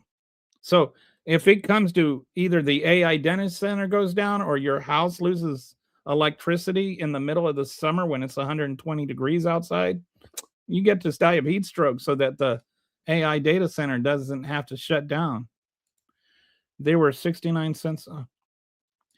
Love your choice of numbers there. Trump's a communist. There's actually a lot of, like, when he's talking about mandating other countries. Anyway, there are things that Trump does that if a Democrat did them, they would be called communism. None of this is true. Like, none of this is true. This is all just made up stuff.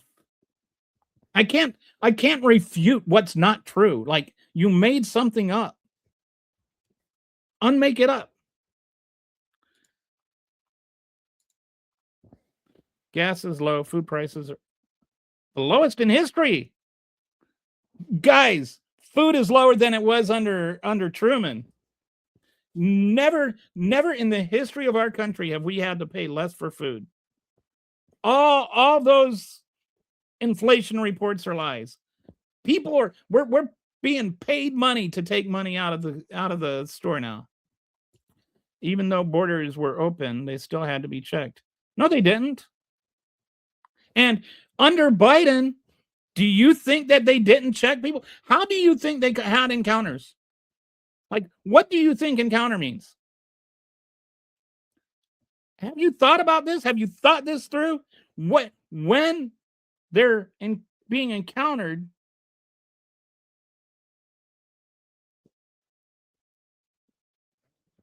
they're being encountered. Ellis Island was not the southern border. When they got off the boats, they had to sign their names. You could come over the southern border and not see anybody. But when they encountered, what do you think happens in an encounter?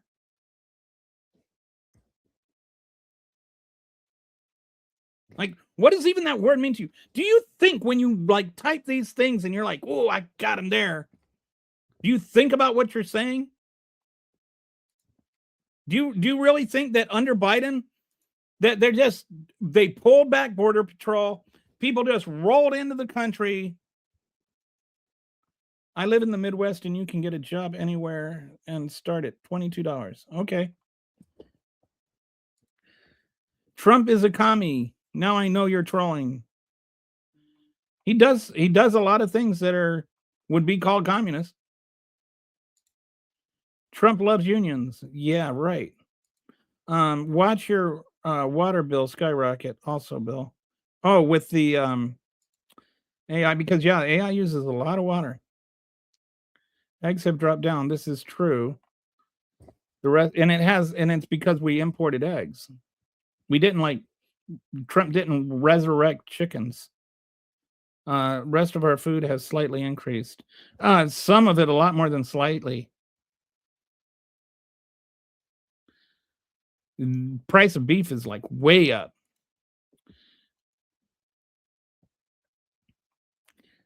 Again, gas prices gas was not $1.89 in 2019.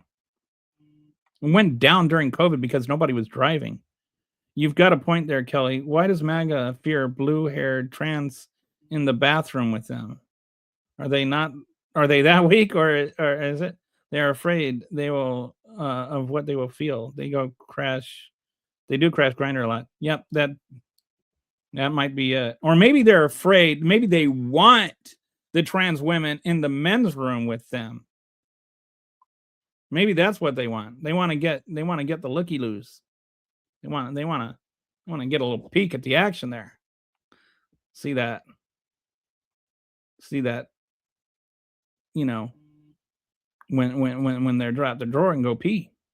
2 out of every 5 Democrats are stupid as the other 3. And still smarter than you. Only liberals need to buy food. Real men grow their own stuff. Yeah, I tried to grow some cows, but I could not find any cow seeds. Sure, the new president of the United States created an insurrection to fight the loss of your guy, right? I mean, like, that's how dumb Democrats are. They actually try to overthrow their own win. Trump is, you spelled whining wrong. There's an ancient before the I. Lots of jobs picking fruit. So much logic happening. So much. It's just overwhelming. Tell them that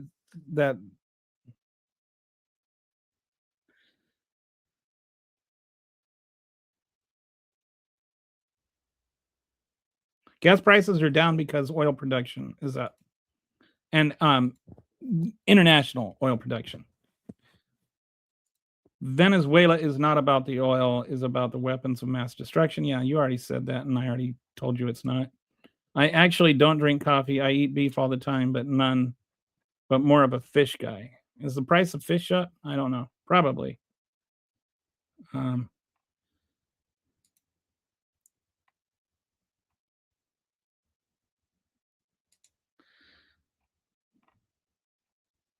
What color is your hair, Skippy? And your BMI? Does it start with a 3 or a 4? Semantic word salad.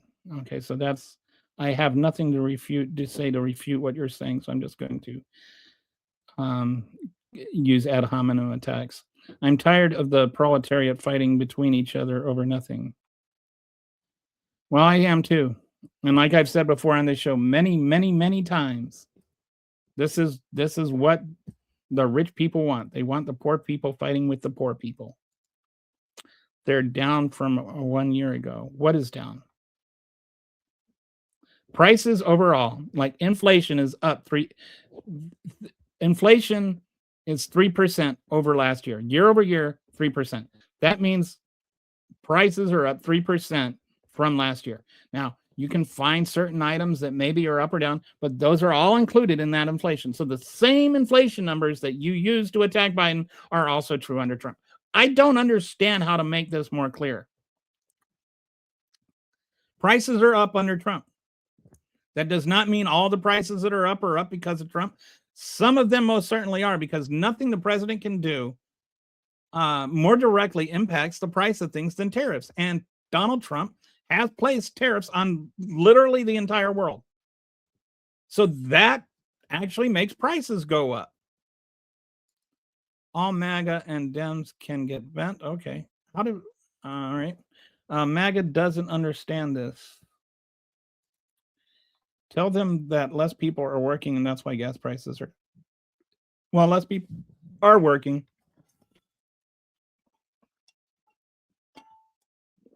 And unemployment is up. If unemployment was up and inflation was at 3% under Biden, I think there would be talking about stagflation, but we're not talking about stagflation because it's not a Democrat as president. And so Fox News is not talking about stagflation every day.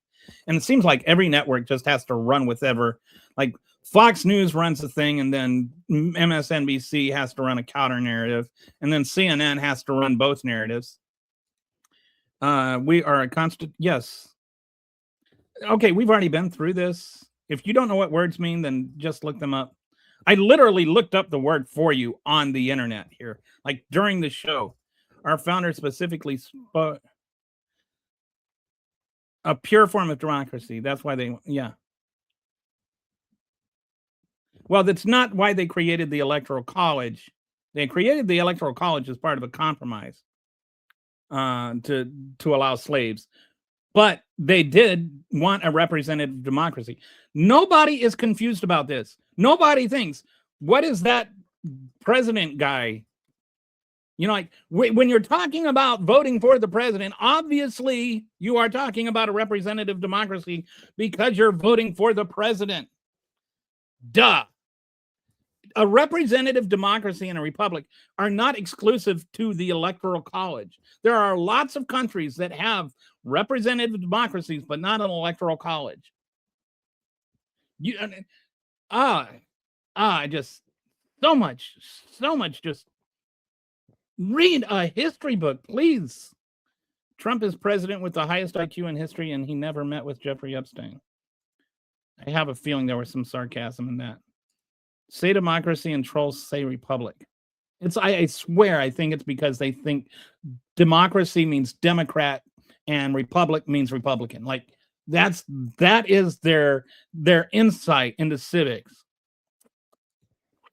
Trump stiffed paying union contractors so badly they have banned him from the building. Anyone in New York until he pays them. All right, so here's a true story.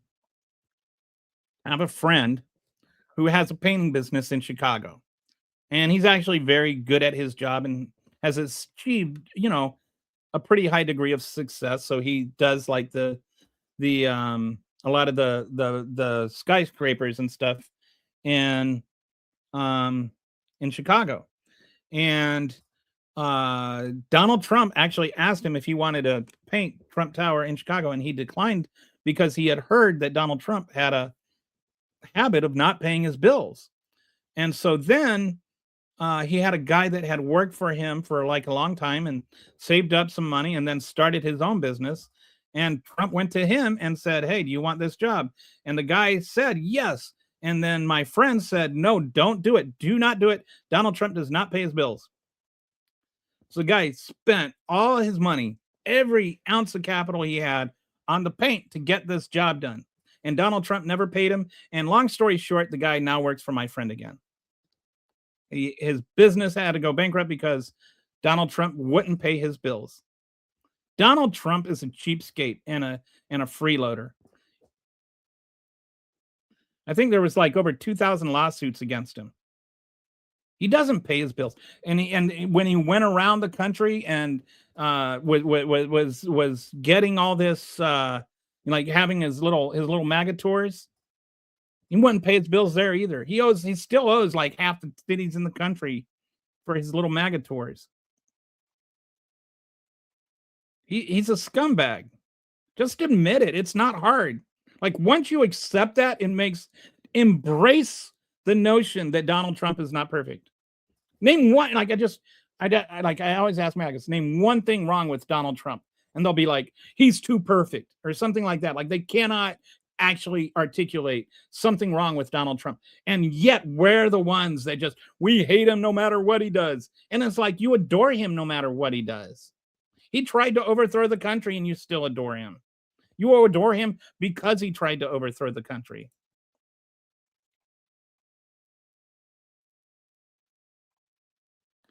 Republicans specifically require division of power, even your own definition. No, dude, you are totally missing the boat. I'm not saying they are interchangeable. I'm saying when most people say democracy, now conventionally, they mean a representative democracy. You're talking about how there's division of power. Right now, the problem with this country is there is no balance of powers. We have a subservient Congress to the president. We don't have a 3-branch system anymore. We have a 2-party system. And it's not just starting under Trump. Every single president for like going back, I guess since Truman, has extended the executive power. And now we just have a Congress that completely acquiesces to the president. Make this guy, this idiot, the director of Health and Human, or the chief of Health and Human Services, this guy that like eats roadkill out of his freezer. It's like you can't even exaggerate that. The man eats roadkill out of his freezer, and now he is the director of the Department of Health and Human Services. He's the one that has more authority over what's healthy than anybody in the country. And he eats roadkill out of his freezer. That's how subservient Congress is to Donald Trump. So don't get on me about division of power when you're sitting there making the most authoritarian president in the history of our country and you're like lapping him up. Sorry, dude, take a seat. You lost.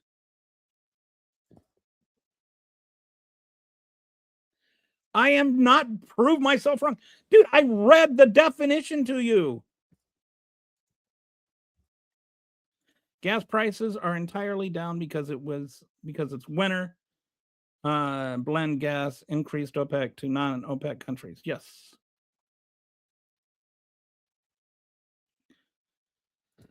Oh my goodness. They're just going to keep yelling about this. Nobody thinks we're not a constitutional republic. We're just saying a constitutional republic is a form of democracy. When you go vote, what are you doing? You're voting. Nobody, not a single person I have ever met is under the delusion that when we say we're a democracy, that means we like directly vote on every single policy. Nobody thinks that. Nobody, when they say we're a democracy, when they talked about democracy in, there's something called fallacy of etymology. And a fallacy of etymology is when you use an archaic word in its archaic meaning and you try to use that in the current expression. So when they talked about a democracy, What they meant was a pure democracy or direct democracy. When we talk about a democracy, we're talking about a form of government where you have elections and you elect for people. When you elect representatives, nobody is confused about the difference except for you, in that you think that there is one.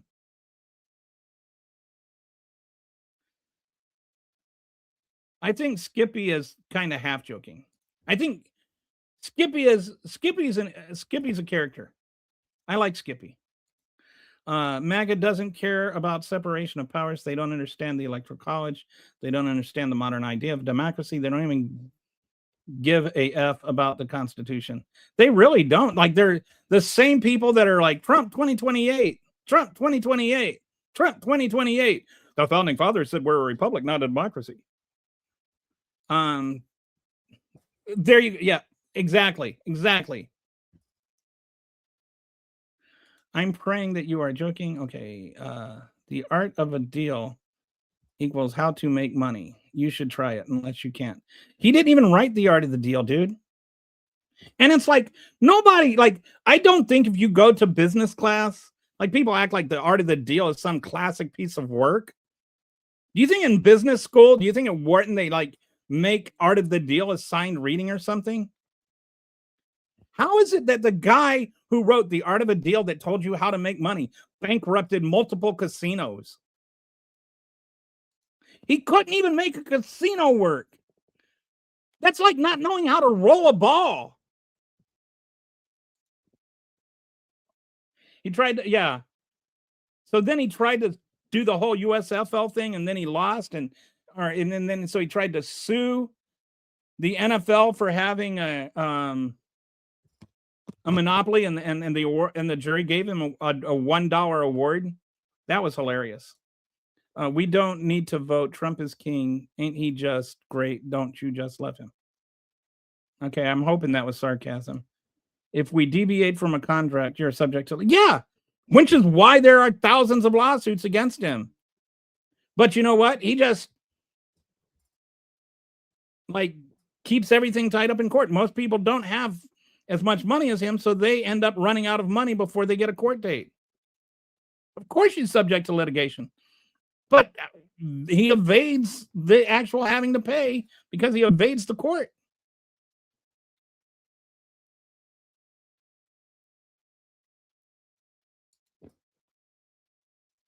They don't. Yeah, they don't. They literally don't. You can't. They won't even admit that Joe Biden won an election. Jasmine Crockett percent. Man, this one. Oh man, my heart hurts. I love both Jasmine Crockett and James Tallarico. I just hope one of them wins. I don't know who I'm going to vote for yet. I do know this. I will not decide who I vote for based on who I think has the best chance of winning.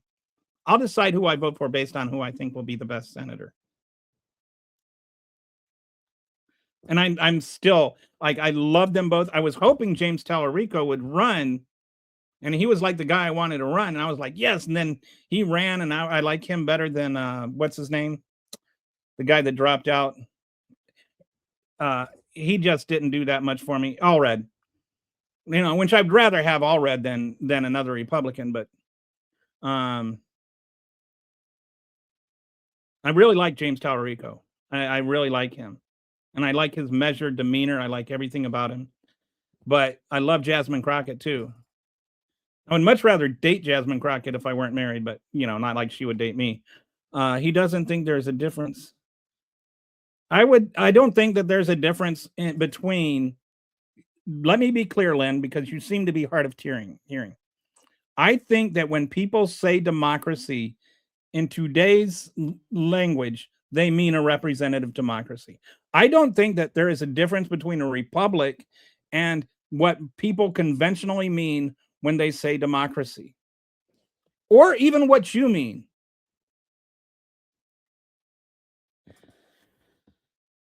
You have no sense of understanding, buddy.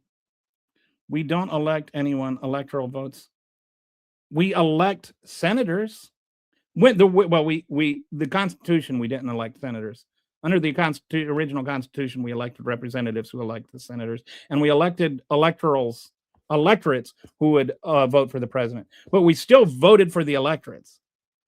The electorate is still voted for based on the people. And then the people would choose the electorate, and then the electorate would go and they would cast their vote for the president based on who the people voted.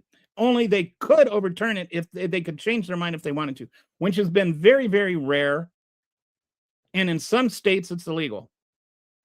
Some states, they're obligated to vote based on who the electorate voted for. Skippy is quite a character, and I'm here for it. I'm just saying that I doubt Trump will live to see 2032. Oh, I missed that comment. Was he talking about Skippy? Was he talking about Trump 2032? Man, he'd be like 90. 2028 is a troll for fools to latch onto. Newsom for president? Wife, dude, I don't know who's going to, I think on both sides, like, I don't know who's going to run for election on either side, who will end up being the candidate. I'd vote for Newsom over, JD, couch humper. Make bankruptcy fun again. Well, that's where we're headed. Oh, yeah, you're talking about the casino thing? I actually don't even like Trump. It's just so easy to get liberals worked up and just say anything about Trump. I told you, see, Skippy's not that bad. Skippy would much rather have Mussolini as president. No, they are representing their billionaire donors, not their constituents. Yes, they are. Well, depends on what you mean by their constituents. Ask them, are they rich right now? Don't forget about his vodka brand. He did. YouTube loser thinks he is some kind of sage. Okay. I didn't know that. I don't really think of myself as an herb. TDS is tricky to Dems. Yeah. Made up diseases. Bankruptcy is a strategy. There's this kind. I don't know if this is what you're alluding to, but there are some people that say that he deliberately bankrupted the casino because he was still able to make all of the money. That his accountant actually figured that out, and his accounting went to jail. So no, that's not a strategy. That's a bailout plan. You can make more money with a profitable casino than he made off of his little bankruptcy scam. You don't know business. Oh, so Pat Jager 6932 is like a business expert. I know I can't stand Trump either, but these clowns are easy. Why is it that you have to like engage in a hostility though, Len? Why can't you just engage in an honest discussion and discuss things you disagree with ideologically instead of making this, a thing about republic versus democracy when nobody goes and votes and thinks that they're voting on a pure democracy? Everybody, like people that were voting for Harris knew they were voting for a representative. It's not like we're confused about that. That you're saying that I'm like explaining the difference and then saying that there isn't one. What I'm saying, and you seem to be unable to understand, is nobody is confused about the archaic difference between those two words. And that conventionally, when people talk about democracy today, they're talking about what you're thinking of when you say representative republic. Okay. Facts. I'm hoping you were quoting me. Hey, as Trump, let him live. Your two words are too big for most. All these polysyllabic words. I seriously doubt they even hear it. Like when their parents would yell at them while they ate paint chips off the windowsill. Maybe if I used their middle names. Did your mom use your middle name when she was mad at you? Kelly Allen Scaletta. His advisors told him the casino would flop in New Jersey. He wouldn't listen. What is the point of this live stream? I like to be able to engage with people and have honest discussions with people that are willing to have them. And sometimes we find them and sometimes we don't. But this particular chapter was on AI, but we seem to have lost the flow. Trump isn't extreme enough for me. Like I said, how do you feel about Mussolini, Skip? I bet you look like a Mussolini guy. That makes him smart, not a dictator. No. He's neither. I don't know what makes him smart and not a dictator. But he's acting like a dictator and he's not acting smart. King of the poopy pants. Sorry, we're a PG rated channel. They found the proof that the 20. No, they didn't. I don't want to go into all that nonsense, but no, they didn't. It's just not even worth going into. It was recounted. Like even the new proof they found would be negated by the fact that there were like a hand recount. Trump is king.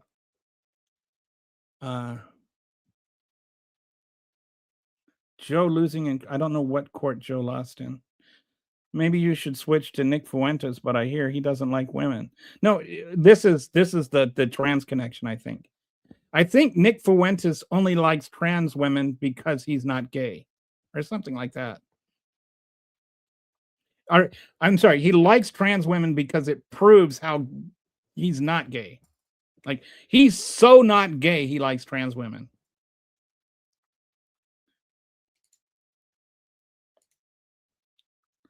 All the so-called representatives on both sides are all critics. Okay, I mean, there's an opinion. I have not personally vetted every single representative on both sides to see if they are crooked or not, and I try to avoid generalizations. The vote, no, it doesn't look dirty, because again, it was hand counted several times. Insults mean you ran off facts. Personally, never heard any facts, but okay. I don't know what insults I'm throwing out there. I'm the one being insulted mostly. People seem to, I'm scrolling past the insults. People seem to love billionaires. How about Mark Cuban? I think that I don't like the idea of running like a liberal billionaire. Here's I will say, like, related to the post from a couple of minutes ago about everybody being crooked. Here's what I don't like: the idea that you have to be wealthy to run for politics or to be a politician. I don't like the idea that you have to be independently wealthy to become president. Because then you're just steering right into the worst possible. You're steering out of the skid, or what, I don't know how to say it, but you're just like, you're never going to get out of the cycle of government for the rich people, by the rich people, and for the rich people, if all you do is elect rich people. I agree. Trump is too much of a leftist for me. He typed TFs. I don't know what that means. TFS. I'm sorry, Brad. I don't know what that means. Lynn, I bet Texas turns blue. I'd be happy about that. I'm in Texas. This guy is a pervert. I knew it. Oh, so don't know what makes me a pervert. Unemployment is the lowest in.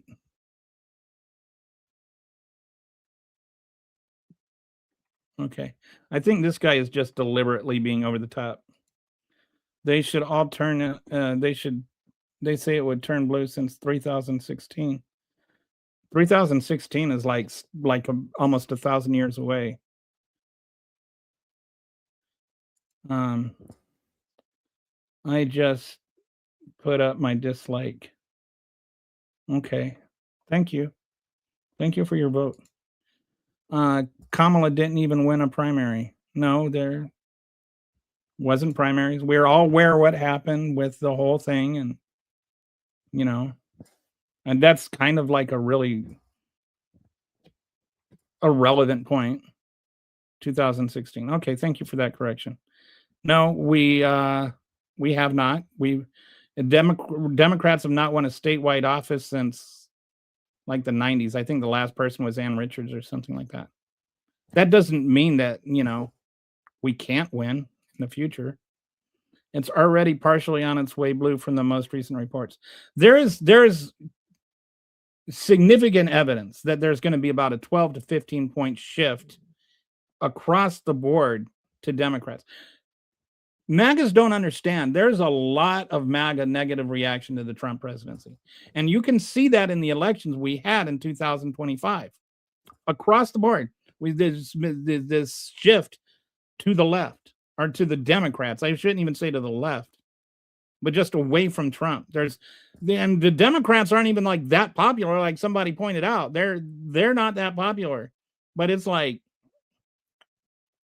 I'd rather eat spoiled fish than a bucket of poop. Like those are their choices. But they're I mean, at least one of them is food.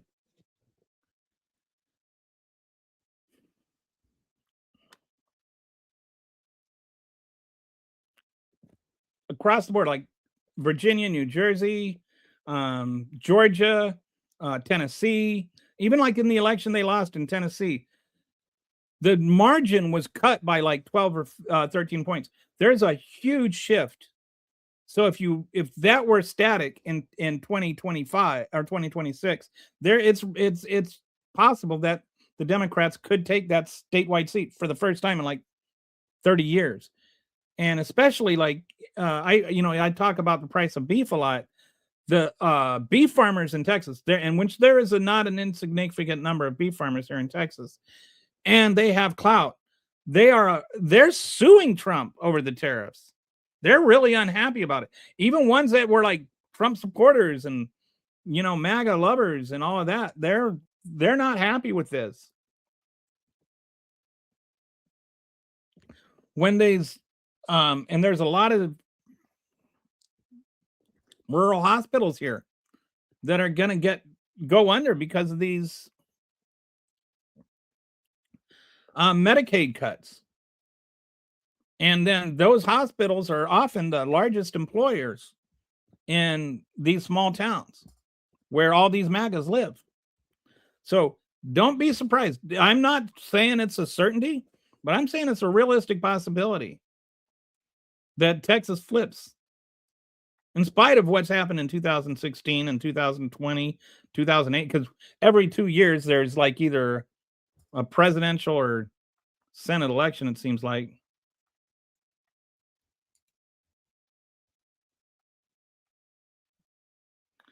Okay. Could, maybe, possibly, who knows? Red wave is coming. Okay. That's really unlikely though. I mean, but you're entitled to believe that. We dodged a bullet by not having. Oh, come on. Why do you have to be disgusting? Prove it. Prove what?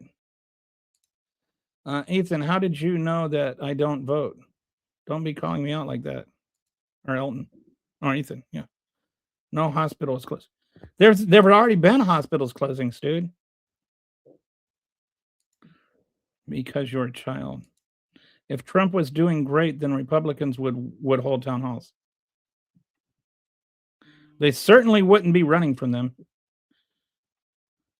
How anyone would vote because we like read and we're literate and we know how to think and we're grounded in reality. Those of you are a brainwashed dude. You almost had it right. You were so close. You were so close. You got the RE and you still forgot the apostrophe. Trump cried he should have won the Nobel Peace Prize. He said the job numbers were rigged and the 2020 election was stolen from him. The whole world knows he is full of poop. And he's now starting a war with Argentina because everybody that, starts wars deserves the Nobel Peace Prize.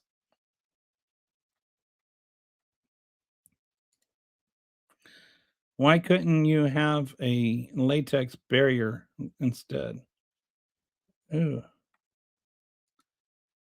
No rural hospitals have high numbers because none of that is true. I have no reason to cry about any any care provided to immigrants that are undocumented or compensated by the federal government, and that's actually in a different fund that wasn't cut. And this has been true since Reagan was president. This is not why there are problems with rural hospitals closing. Please understand what you're talking about before you try and engage with me again. I have no reason to cry about abortion. My state banned it and are getting ready to pass leash laws. Oh my goodness. Did you just talk about passing leash laws associated with women? Goodness gracious, you're a hell of a person. That's pretty gross, man. Leash laws. You think women deserve leashes? Especially the ones that are preggers? Cry about it, Lynn.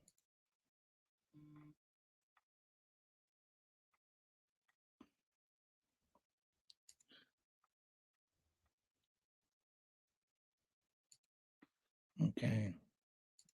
A lot of Texas cattle farmers are real mad at Trump now. His $40 billion bailout for yes, they were pissed about that.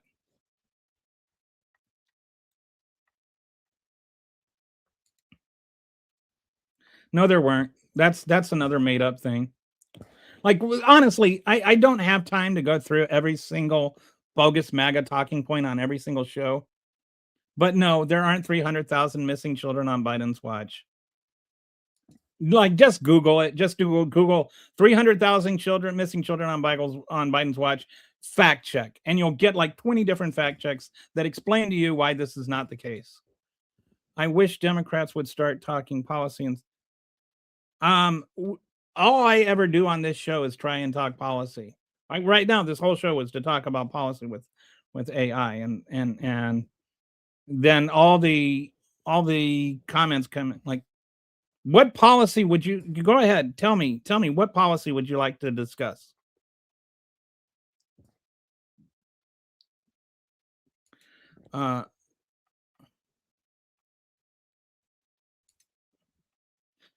So many choose. How about birth control? So many choose from, including the day after. Why wait until you have to abort? This is. Do you have any questions that are genuine? First of all, there's no such thing as an abortion the day after. The day after pills are actually preventing abortions because they're preventing conception. Like, life does not begin on ejaculation. Life begins at conception. And the abortion pills, their so-called abortion pills, actually prevent conception. Number one. Number two, there's nothing wrong with abortion. You might think so in your religion, but other people don't think so. Not everybody has to live by your code of ethics.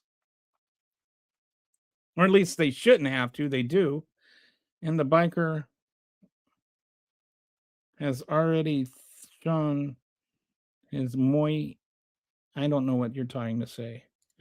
Keep crying, Lynn. Yeah, Lynn doesn't like being told he's crying. He's crying about being told he's crying. We'll take your women. Okay. What does that mean? Don't you mean Venezuela? I don't know what you mean about Venezuela. Grammar is so important in the chat. I'm just saying. There is a real problem with MAGA and apostrophes. It's not just in the chat. It's like across the board. MAGAs hate apostrophes. I don't know why. It's YOU apostrophe RE.